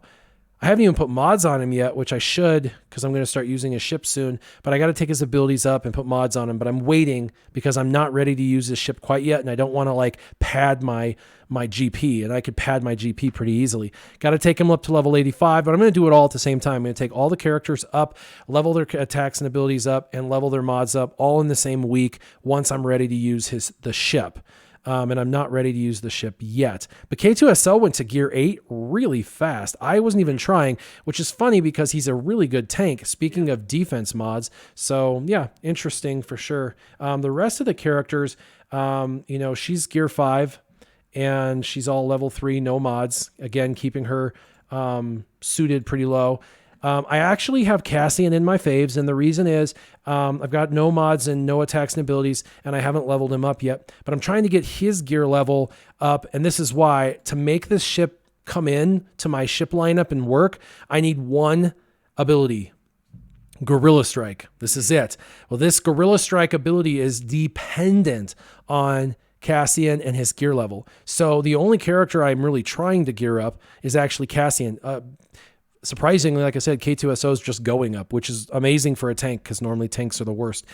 So I've got him in my faves because when I decide to make that transition to this ship into arena, I'm going to have to focus on all three characters modding their attacks and abilities and their level.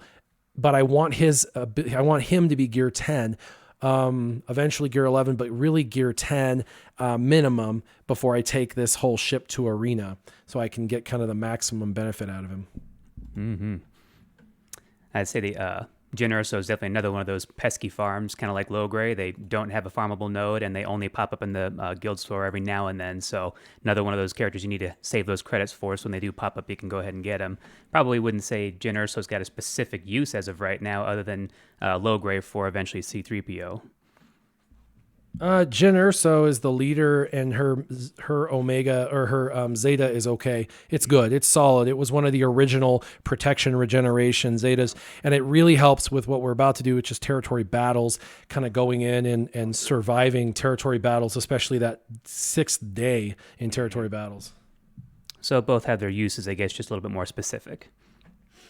Yeah, and look, I got General Kenobi unlocked, and I've got Han Solo at 6 stars, gear 9. He's almost 6 stars, gear 10, so that's good. General Kenobi, and I knew this was going to happen.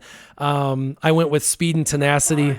Yeah, Carbantes. I went with speed and tenacity. I was only able to get him around basically 200 speed, and I don't have a ton of health and protection. He's not ready yet for arena, not even close. Trying to put some abilities into him. He's at like level 6 on most of his abilities. But look at this.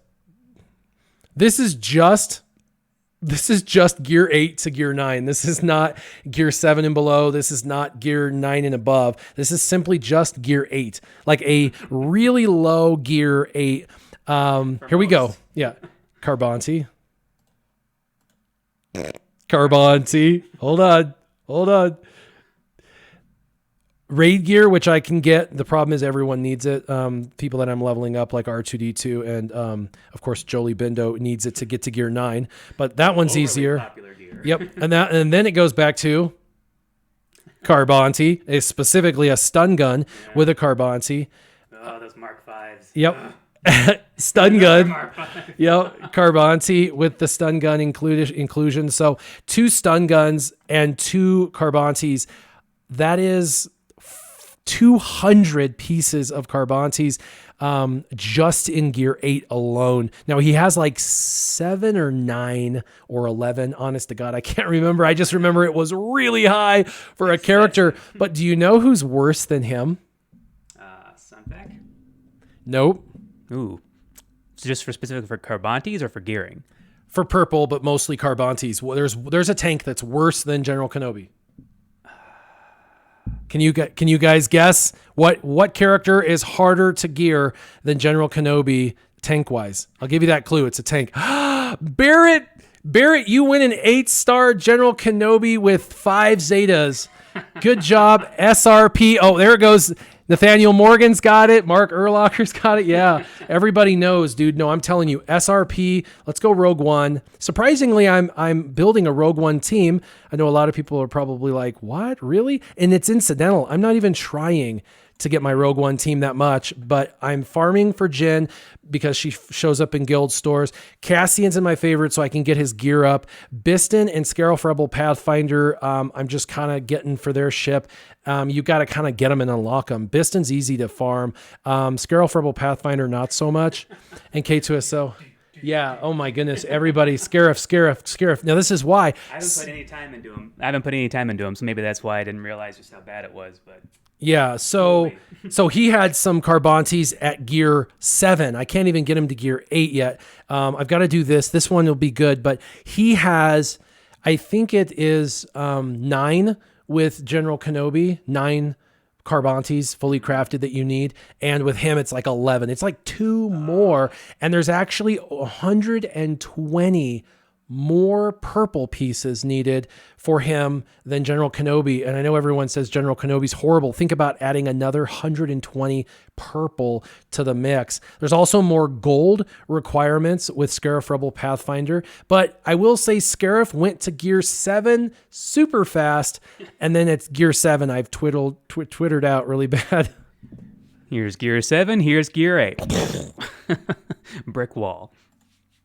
Somebody had asked earlier, and I think I'll be able to get back to it. They were asking about not being able to get through the hard nodes of ships, and specifically for the Zetas. And I would say, going back to what you've reiterated many times before, and I would say this is true for me as well, Geos, because they can walk through those nodes. It's not really, I mean, the ending ones aren't easy by any means, but they do need to be geared up. They need to be maxed out. You need those uniques. They have to be up there. So if you're like me, I'm still sitting with the last 2 nodes untouched. I think I've made attempts on the second to last one, but still haven't gone through it yet. And ironically enough, I might have the geo capacity to actually go through them now. I haven't tried in a while. I actually haven't tried since a live stream like 6 weeks ago, maybe longer. So I will do this, and we will do a battle, because I every 6 weeks or so I need to come back in here and kind of see where we're at. By the way, my Biggs is now officially stronger than my Houndstooth, and my Houndstooth has a Zeta, so pretty interesting. And Biggs is only gear 8. So, but I've got his abilities pretty leveled out. So we'll go ahead and put Biggs in there. I don't honestly know if I can win or not. It's been a while, like I said. So this win or lose, we'll see. But the damage output is pretty big. I think we got a few more things hitting up. So I'll do the battle while you chat. Mm-hmm. Someone else was asking about why they have a 7-star Houndstooth, but people are chewing them up. I think that really depends on what your Bosk is looking like, because I know that mine has a Zeta on him, but he's still only 6-star and waiting for that last piece to go to gear 12. So it seems like that's probably the tipping point for where he's going to actually get just that much more tanky. I don't know if there's any other abilities that unlock at that point for him, but definitely need that 7-star. Nice. With the boop. Oh, this is so much easier now that they're maxed. Mm-hmm. And they're not even completely maxed out yet, by the way. Yeah.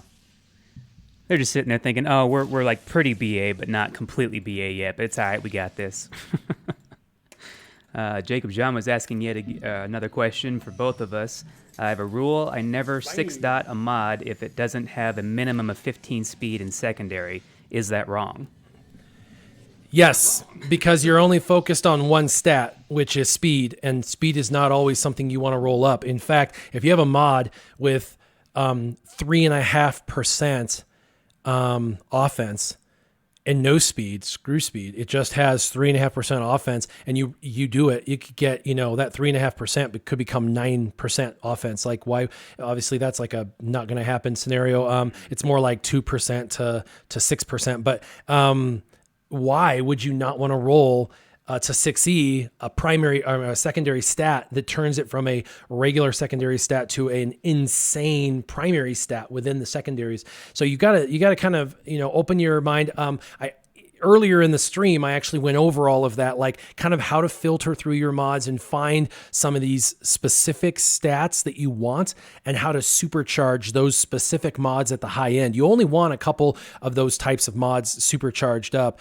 So find them first and then you can develop them out. But yeah, don't only care about speed, because speed only matters about a third of the time. The other 2/3 of the time, other stats are more important. I have a mod that has 8% potency on a secondary. And when you're trying to get over 100% potency, it's really easy to do that and still leave yourself an offense primary on the triangle or on the plus, which allows for your character to still hit really, really hard and get the potency necessary. So sometimes that's the only way to get multiple stats that you're looking at getting, is to supercharge one of the stats that you need on that particular character. I'm doing way better than the last time I did. This last time I got smoked, and this time I am killing it. Kind of hard for me too. I like to get hyper focused on a singular stat and mods, and it just distracts you from everything else. You got to pay attention to a lot. Oh, wait for it. Wait for it. Nice. There is hope. There is hope. I feel it. Got to keep it alive. We'll keep going, but I want to go to my geos really quick and show you my character geos and my ship so you can see the power that I'm harnessing. What have I done to get to this point? And once he gets to that point, we can come back to this question in a little bit. Matt Garcia wants to know any plans on a post 5-pillar guide. I'm sure there's all kinds of plans in the making for that. But I don't know, because it's a beginner's guide. It's designed for people who are brand new, just starting the game, and they really need help. Oh, where am I doing? I'm doing geos. Okay. They really need help figuring out what to focus on first, second, third, that kind of thing. By the time you've gone through 5 pillars and you have virtually everybody, at that point in the game, you probably have a really solid understanding of the game, the mechanics, the characters, the teams, and you're probably developing out for those last couple of characters that are not in the pillar system. And remember, the pillar system is a beginner's guide. It is not a guide for, in-game players who know what they're doing, because they don't need a guide, right? People who know what they're doing don't need a guide. So I'm really focused on helping out the players who are kind of coming in and trying to get their bearings. And so that's where it's at. I don't see myself necessarily doing a 6th pillar, but I might. Next year, we might incorporate a 6th pillar and incorporate some of those in-game characters, and do a little reshuffling around, kind of like I did this last year. We'll see. Only time will tell. So my geos are at gear 11. Sunfac was the worst because he's a tank. He got all of my stun guns, which was unfair to the rest of my team. And then Geo Spy was the easiest gear to gear 11 that I've had so far. Geo Spy went up to gear 11 without even trying. And Geo Soldier was virtually as easy as Geo Spy was. So they made these two characters actually pretty easy, which is important. And if you look, they're almost gear 12. In fact, my Geos will probably be my first gear 12 characters, not because I want them to be gear 12, but because they're falling into gear 12 incidentally. So I have their abilities maxed out. I've got their mods at 15. I can't go to the gold 6E because they're not gear 12 yet. This piece is what's holding me up. Obviously, it's 3 different pieces. It's actually more than 3 pieces. And then this biotech implant's nothing. This is no big deal. I can get this over time through raids and slap it on him. It's really just this one piece because I've got to do both of these, which the Mark IV Cheddar Comlink salvage is easy. It's the stun cuff. And then, of course, aside from that, you've got this, which is decently difficult, and then this, which is decently difficult. You can farm all those pieces though. So farming wise, I could farm him. It would just take me probably a solid 2 weeks to get everything to finish him off to gear 12. Not worried about it right now. Geospy, same thing. Maxed out abilities, level 85, level 15 mods. Not really cared about what mods are on him, to be honest. If you look, the sets are trash. It's like speed, damage, chance, tenacity, potency. Like, it doesn't even make sense. And the reason is I'm not using them in that sense a ton. This one is a stun gun, so I've got other characters such as my General Kenobi, which are taking precedence for that, so he's not going to get that for a while. And then this one, it requires a stun gun, an eyeball, a Mark 8 eyeball, and then also another 50 pieces of that. All of that's farmable, but again, that would take me probably 2 solid weeks to get all the pieces minimum to level this up. And I got other gear 11 characters that need this that are in my arena team. So that's why those have stopped at those 2 pieces, because I'm not going to develop out. But again, Sunfac, level 85, maxed abilities with Omegas, level 15 mods. And then he's a little bit harder to get to gear 12. He's got this huge Mark 8 Lorimer power cell. This one's terrible. He's got another biotech implant, not too difficult. And then this piece, which is actually surprisingly not too difficult. This piece right here just requires a Mark IV, which you naturally get. Oops. And then it requires, one of these, which you naturally get through activities. So this thing will probably start to glow in the next week, and I'll pop that on. And then this one is already at 48 or 50. So that'll be pretty easy. So he'll naturally get a couple more of these pieces without me trying. So that's the characters. Gear 11 is really the minimum that you need them at. Gear 12 eventually. I'm not worried about Gear 12. It will happen. So now let's come over to ships and let's look at their ships, because again, we're going to keep cruising through and see how far we can go. So the ships are with Geospy. I have his reinforcement maxed because I can get around taunting tanks with the maxed reinforcement. It grants taunt to another random enemy without taunt, so it allows for me to hit non-taunting tanks or non-taunting characters. This really is a way of getting around the Houndstooth if you start to get stumped. And then I have his 2 abilities. First, unique. You always do unique first because it shares it with all other characters. Maxed. His basic maxed because he shoots on his basic a lot, right? And so you want his basic maxed. And then eventually I'll come in here and get an extra 15% damage on surprise shot, which is that like triple mollywop where you like all the ships shoot. And I get 3 to 4 shots every time on that. It's 3 minimum, 4 sometimes if the assist triggers. And 4 shots is enough to kill almost anything in the game. Almost anything in the game. Houndstooth is about the only thing that doesn't always die with that triple shot. Sunfac, same thing. I've got his unique maxed out. And then instead of his basic, I actually did his crew power because the stun he does needs to not be resistible. Yep. So I maxed out that so his stun can't be resisted. So that way I get consistency with the stun. Eventually I'll come in and get that extra 30% damage on his basic, but he is a tank. He hits less hard than the others. And then back again to this one, same principle as the spy. You're unique first, always, so you share those abilities with others. And then his basic, because he's going to be called to assist a lot, and you want him to do as much damage, and he reduces turn meter when he hits them. So when you stun a character, you can then reduce their turn meter, prevent them from going, and do damage, additional damage. So pretty cool. Eventually I'll come in and I'll get this extra offense, and the evasion duration will be enhanced. So they got to be target locked for that to happen. So that's the least priority of that. So let's go back and do a couple of battles and see just how far I can go. I'm going to have to do the easy ones here in a second, but I'll be able to farm Scion now. I wasn't able to farm Scion prior to today, although I haven't. He's a low priority, honestly. Sadly, the Triumvirate is amazing, but a lower priority. They're more like end of pillar 4/pillar 5. So I'm not too concerned about them. All right, you can keep going with comments. Yeah, he's definitely back in the days of the Treya meta, which is not definitely still a great team, but not quite up there anymore. There was one question that was intriguing to me. Oh, somebody asked what our ages were.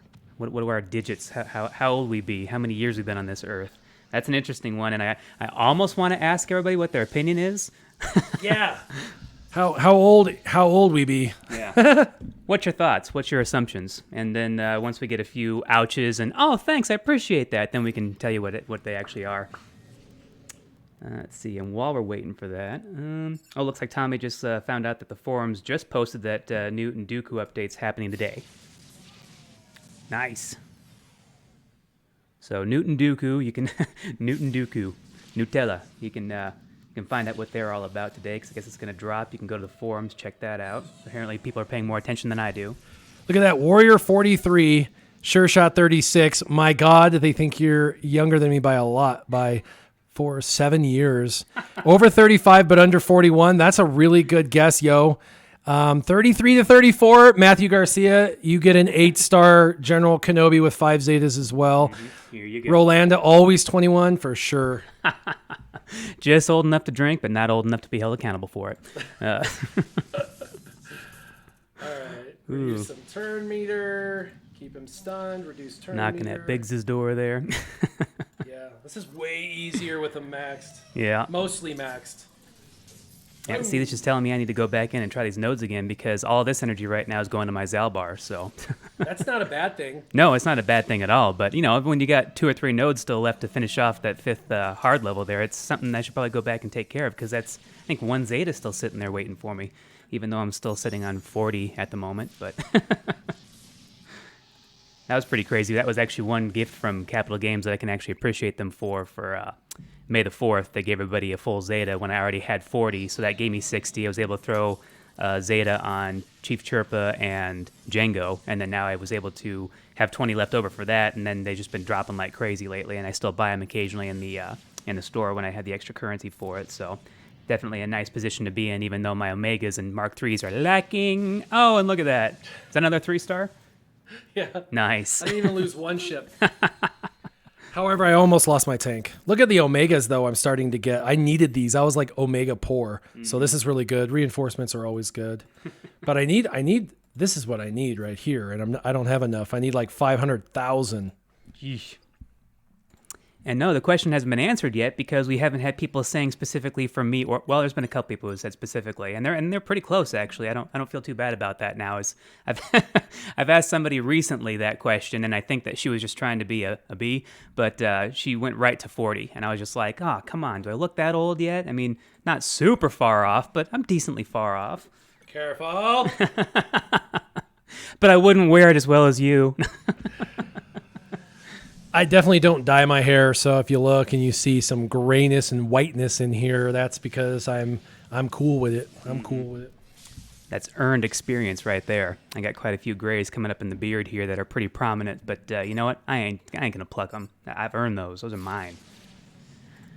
Let's see here. Answer one more question, then we'll get back to the age, just because I want to let that simmer a little longer. Maybe a few more people want to guess at that point. Fraxy. Warrior, why do you use Thrawn capital ship? Well, because why not? Why do you use Chimera? So the Chimera is not the slowest capital ship, but it's also not the fastest. It has a heal ability to heal my characters and an offense up ability, because you really want offense up. So because I want offense up, you either have to do Thrawn or you have to do Chimera. And because I want heal, I have to do Akbar or Thrawn. So there's a common thread here. When I want heal and when I want offense up, the only ship that does both is Chimera. Plus the Chimera has the ultimate, which destroys anything. So if things go south and for some reason I can't chew through someone's houndstooth, I can always blast that houndstooth into oblivion. And between the heal, the ultimate, which comes pretty quickly, the offense up, it's just an all-around kind of universal best capital ship for lower-end meta. Once you get to the point where you're specialized in-game, where you're specifically running Houndstooth and the Han's Millennium Falcon, then yes, you're going to want to kind of switch to Akbar, because it makes more sense with Han's Millennium Falcon. If you're running Endurance with all of those ships in a timeout team with Houndstooth, then yes, Endurance Alliance makes more sense. Rebels running it with Akbar makes more sense. But because I'm running the Geos, I need to heal, I need the offense up, and I need to be able to get an ultimate off in case things go south. So that's why I use Thrawn. Plus, I'm using Thrawn in Arena, so I was leveling him up anyway. And he was more important for Arena than Akbar, Tarkin, or Mace. So because of that, it kind of makes sense if you're going to develop out a character, develop out that ship. It's like path of least resistance. Indeed.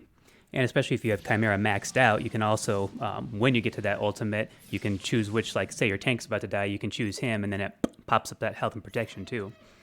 Let's get some crit chance. Crit chance. Crit chance. Boom. Ooh. It's gonna happen. It's gonna happen right here. Whoop, whoop. All right. Well, people are actually getting pretty close here. I think there is somebody who nailed it.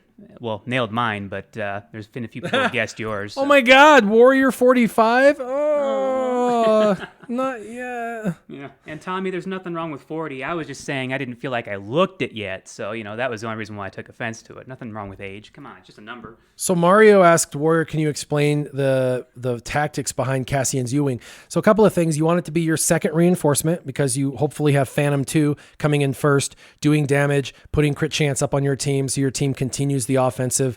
Pare, it can taunt and stealth. Phantom 2 will allow for an immediate reinforcement to come in. That's where Cassian comes in. Cassian has that call to assist, and if it's a rebel, it's a guaranteed crit on his guerrilla strike, and he can dispel everything on the other side. What happens is you get into a battle, you start bringing in your characters, they bring in their characters. Next thing you know, the other side has got like 4 buffs on everyone, and you're like, my God, this is going south really quick. Cassian comes in and goes, hold on. Wipe the board. Let's start over. You guys, let's start over. I don't like all these buffs. I'm going to get rid of all the buffs. And then now we can start over. Plus, he wipes the buffs, which includes taunts. And then he does that call to assist. And so you can go very specifically for someone who, they were taunting. You remove it. Then you go shoot the damage dealer that's jacking you up, double shoot him and kill him. So Cassian's U-Wing is insane. The problem is it's also insane because you got 3 characters. But those 3 characters are Rogue One, and you need Rogue One in territory battles anyway, and a lot of them are pretty easy to get kind of passively, as you can see that I've been doing. Unless it's Jyn Erso's farm. So keep on hammering that one home, CG. I almost have a 5-star. Yeah, I think I almost have a 5-star as well. I'm over 2 years. Of course, been a passive farm. Well, I guess I said we'd answer one more question and then the big reveal. People have been pretty close, so what gear is it, Geos? Yeah, 9 or 11. Yes, your Geos are all gear 11. I think mine are gear 11. Ooh. Oh, 11, 11, and 9 on Sunspec, obviously. He's a pain. Did you see that? It's Tarkin, so they had Retribution and stuff on Biggs, and I just decimated Biggs with Retribution, protection up, all that. Boom, gone. So a big thank you to all the guys that were really close and not too harsh about that. Not that it was really all that big of a worry to me, but just thought it was interesting to hear people's opinions sometimes because I think this really throws people off sometimes. But I just, let's see, July, I'll be turning 34. So, yeah, the big 3-3 right now. So not too far off on that. At least I'm looking my age. It's pretty good because back in the day when I was 17. 33? Yeah. My God, you're young. My goodness. Back in the day when I was 17 and managing a retail oil change place, it was funny because a lot of the guys that started to work there were obviously much older than me. So when they would guess, I don't know, 30, 35, I was just like, I would have been offended, but you know what? We'll let you stick with that because I don't want the, hey, sport, the, hey, tiger, or hey, can you help me out with this, kind of thing. So just keeping that respect level up, I let them think that. And just recently, you had a birthday not too long ago. Yeah, I am the big 40. So... actually, I'm about to turn 41. Oh, wait, that's right. Yeah. Yep. So 40, almost 41. Summertime, yeah. Summertime. I can't sing. Only because you got that summertime sadness. Oh. Ramjo Lanu wanted to know, do I recommend buying 200 crystal refresh for Omegas? No, like if we're talking special events and abilities, big waste of crystals. You'd almost have better luck doing 2 refreshes in Cantina for nodes that might possibly throw you an Omega. Because heck, you even get them in the not Grand Arena, but the Grand March, the Grand Arena, the Galactic Arena, or Galactic March. Probably have a better chance of getting those in there. So I would say no, farm them naturally. Don't use the crystals on that. On my whale account, when I used to spend, I haven't done that in a while, but yes, 200 is kind of the high end for an Omega because the packs are actually cheaper. But, if you're spending a lot of money, you're a whale or a Kraken or whatever, why not do that first refresh and get one? But for anybody who's like a Dolphin or below, free to play, don't. That's not good use of 200 crystals by any standard. Mm-hmm. Matt Garcia wanted to know about who to replace in his arena because he's currently using Zeb Gear 8. Thinking he isn't cutting it, but Mai is. I'm not sure which character you're talking about. That's 5-star Gear 9 would be a better replacement. So throw that back in there real quick. Which character are you talking about replacing him with?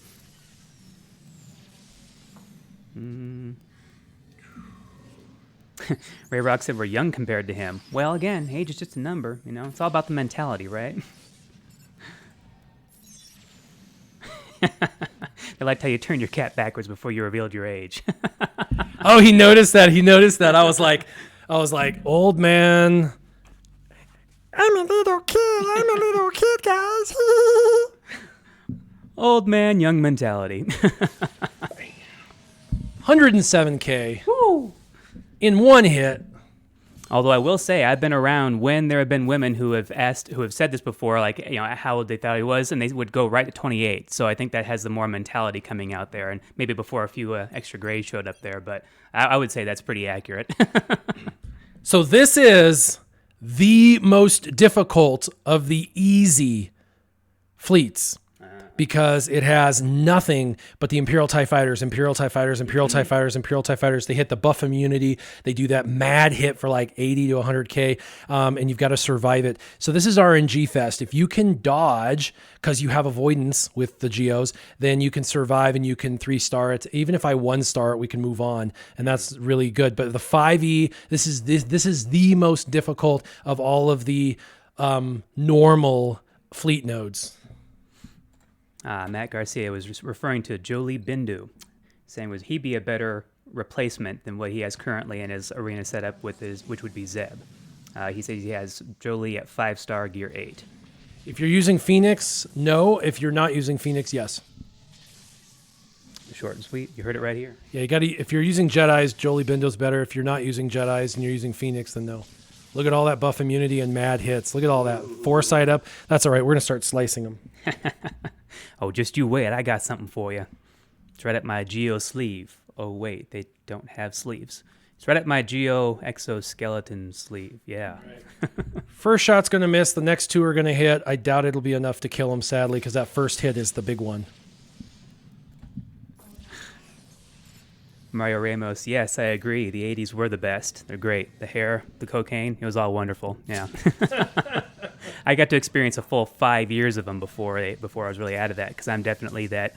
They still consider me a millennial, which I've had this argument and this conversation quite a bit lately because I think is interesting. I grew up being told I was in the Generation X, and now apparently I'm the beginning stages of millennial because that generation spans 30 years now. But I was born in 85, so I got right in the middle of things and really start to enjoy the early 90s. So technically I'm an early 90s kid. Because obviously at that point at 5, I wasn't paying too much attention, now was I? Even though I have plenty of memories back from when I was 2 years old, so what does that say? Let's see, who else? No. Turns the cat backwards, Jolie, 80s were the best. Oh, any opinion on the new tweaks in Dooku and Newt? We referred to those earlier in the stream. If you want to wait till after it's already posted, you can go back and refer to that. We've already had a few opinions about that. Nothing too over the top or anything, so... Told you this is the hardest one. You really want their abilities maxed and Gear 12. The Gear 12 gives you the extra little bit of health and protection in offense, but RNG plays a huge factor, so let's try it again. Always bears a second try. You never know if they're going to try and throw you a bone here and there. As with any of the events, that's what I always do with my undergeared, underpowered characters. Well, let's just try it 15 or 20 times, and then if I really can't get a good RNG, I'll just let it go. Truth is, I could go with Akbar, and I might do better because Akbar is a little faster, and I can regenerate their protection with Akbar, and he puts up accuracy, which accuracy would be sort of like offense up, kind of. Oh, the buff immunity. So many ties. So many TIE fighters. And it's interesting, they just seem to have more of them. Kind of like a few of those nodes where they have a couple TIE Advance, a couple of Darth Vaders in there. It's nice they're able to clone him. Didn't know they did that. Well, and he brought out a reinforcement before I ever even took a turn. So what's up? Yep. Loaded the playing field up before you have a chance to even set those geos off. Yeah, this particular node was a royal pain in the butt for me, and I did not have my geos. So I think it was Ghost, Phantom. I think I was still using Tarkin's capital ship at that point. Don't remember what all else, but it was a pain in the butt, and I think it sat at a 1-star for quite a while before I could finally move past it. But it was a pain. I didn't like it very much. Just because they load you up so quick with all those TIE fighters. All them pesky guys. Wow, it's interesting to see that not only people in their own guilds, but also that enjoy or watching these live streams are all similar age to us, similar year born, all that fun stuff. What's the mentality there, guys?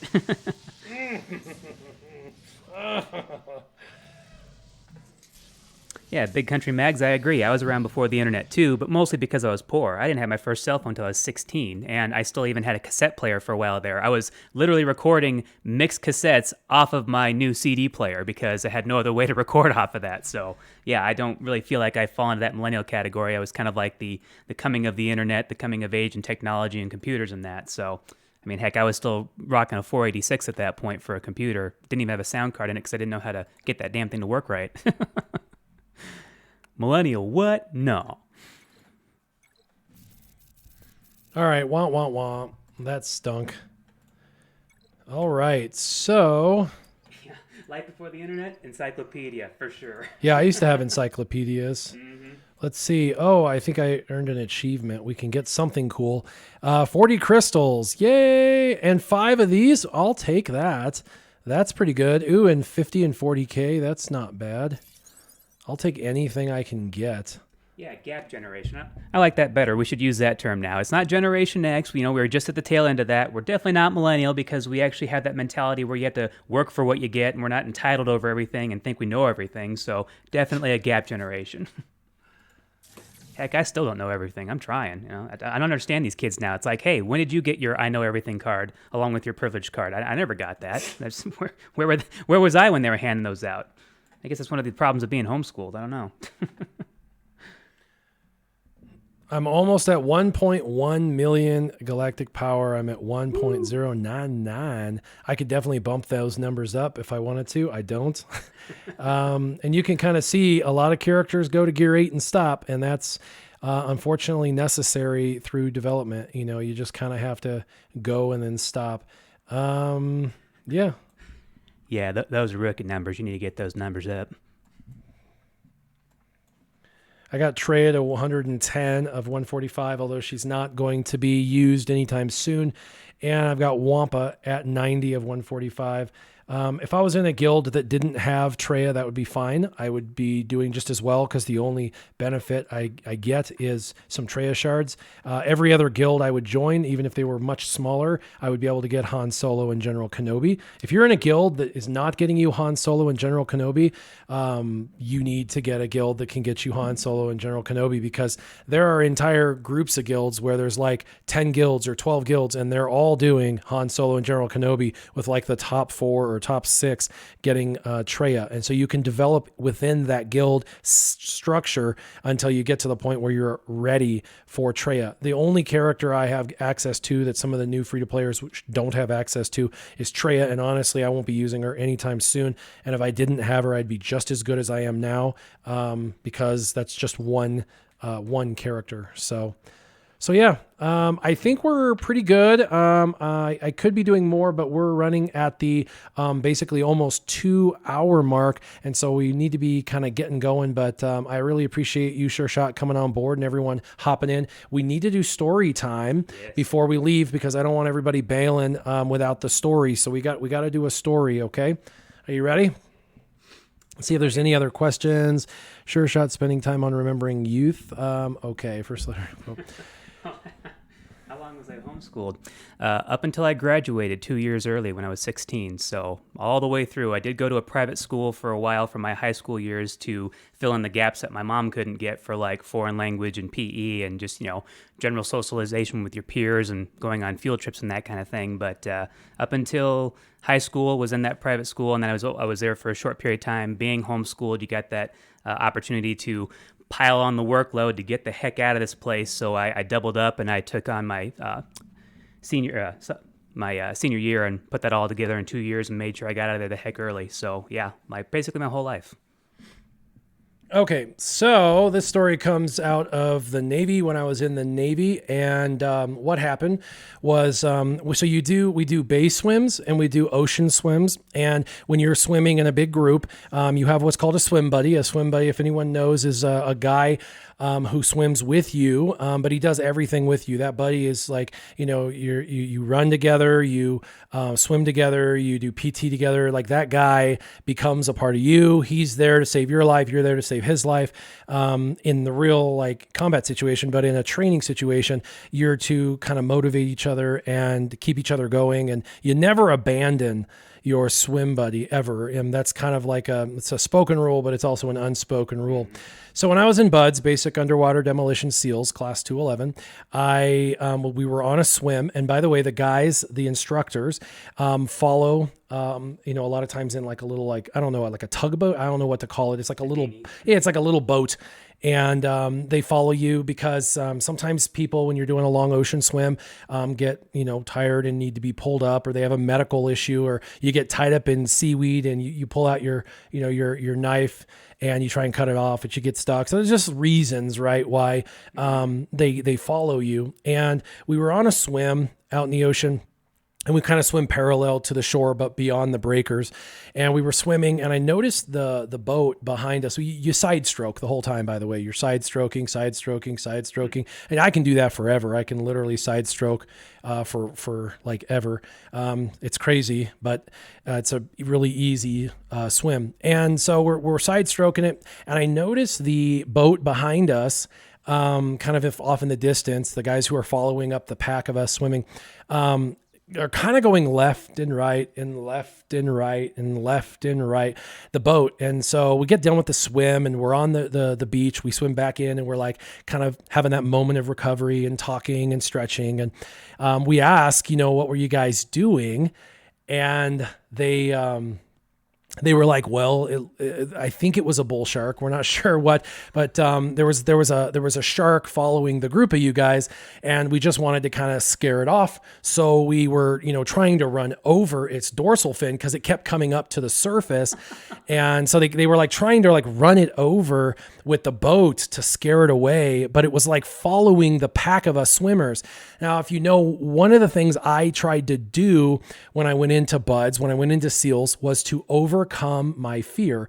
And my fear very specifically was of sharks. Because I watched Jaws as a child and it scarred me for life. And I thought, what better way to overcome fear and overcome adversity than to face it head on, right? That's what a warrior does, right? Warrior. So I went into, Navy, went into BUDS, and I'm swimming, and I find out after this swim that they believe a bull shark was following us, and they were trying to like scare it off, run it over. So I'm like, oh my God, like there's bull sharks in the ocean. And bull sharks, if you know anything about sharks, are the worst sharks in the world, the literal worst shark in the world. They're smaller, 6 to 8 feet. They're scavengers. I mean, they'll eat metal. They don't even care. They're like, what is this metal? Nom, nom, nom, nom, nom. And so humans are no big deal. Lots of sharks will test you. They'll bite you and then they'll move away because they'll realize, whoop, nope, that's not it. He's not the right thing. Bull sharks don't care. They'll bite you and then bite you again and then bite you again and just keep trying to take chunks every time and keep coming back. If you get attacked by a bull shark, you're going to die pretty much. So that freaked me out because I know a lot about sharks, and I'm like, oh my goodness, I'm going to die. This thing was following us. And the thing is, San Diego is where, Imperial Beach, kind of the areas where we're swimming. And it's not exactly the cleanest water. In fact, the Tijuana River runs right into the ocean. That's basically crap that floats because pee is pushing it along. It's a really terrible river, very disgusting. Sadly, that river is really polluted. And so it goes into the ocean, but there's also a lot of pollution. And right now it's really, really tough to swim in that ocean, that portion, because it's so dark. But the Pacific Ocean, period, is just like brown. You can't even see your hand in front of you, really. I mean, it disappears about here. You get a couple feet away and you just can't see anything. So fast forward now a few months, and we're doing another ocean swim. And I'm swimming, and the water's freezing. And as I'm doing side stroke, I feel something really fast and warm swimming underneath me. And I kind of look down with my goggles, and all I see is about a 6 to 8 foot gray thing swimming underneath me rapidly. And it's just the like gray body. And so I'm swimming with my buddy. We're going like this, and then whoop, I went straight to the shoreline. He kept swimming and I went straight to the shoreline. So I got beat. And when we say get beat in the Navy, getting beat doesn't mean like they actually physically beat me in the face or anything. That means you had to do PT for hours. I got beat. I had to do PT for hours for leaving my swim buddy out there. And they asked me, they were like, when they were beating me, they're like, what was it? What did you think? You idiot, why did you leave your swim buddy? You never do that. And I was like, whoop, whoop, right to the shoreline. I'm like standing on the shoreline like, hey man, how's it going, guys? I'm alive. What's up? And it was a dolphin, you guys. It was a dolphin. I had no idea. Dolphins are the same size as sharks, man. I'm just saying. So I didn't know, and I didn't realize what it was. They saw me swim off, and then they saw it kind of, it was with actually a couple others, and it kind of came up and came out of the water, and they saw it was more than obviously a dolphin. I was swimming the opposite direction to the shoreline. Even the dolphin was like, hey, where'd you go, man? We were having fun. Yeah, I'm sure he was probably like, hey, this is humans. I want to check them out. But it was something that I thought was a bull shark in that moment, freaked me the hell out, and I swam straight to shore, left my swim buddy out there in the ocean. Yeah, pretty funny. So anyway, long story short, I had one shark encounter that ended up being nothing, and then one I thought was a shark encounter that ended up in me getting beat for a couple of hours. So yeah, it was like very, very, very scary in that moment, because I thought, man, my God, I'm gonna die. And it was a dolphin. It wasn't even a shark. I'm an idiot. But the guys, they punished me thoroughly for leaving my swim buddy. Should have never left my swim buddy. Instinct though, guys, I tell you what, instinct, survival. I'm like, I am not gonna be a statistic this time. I'm not gonna be that guy that got ate by a bull shark. Super funny, man.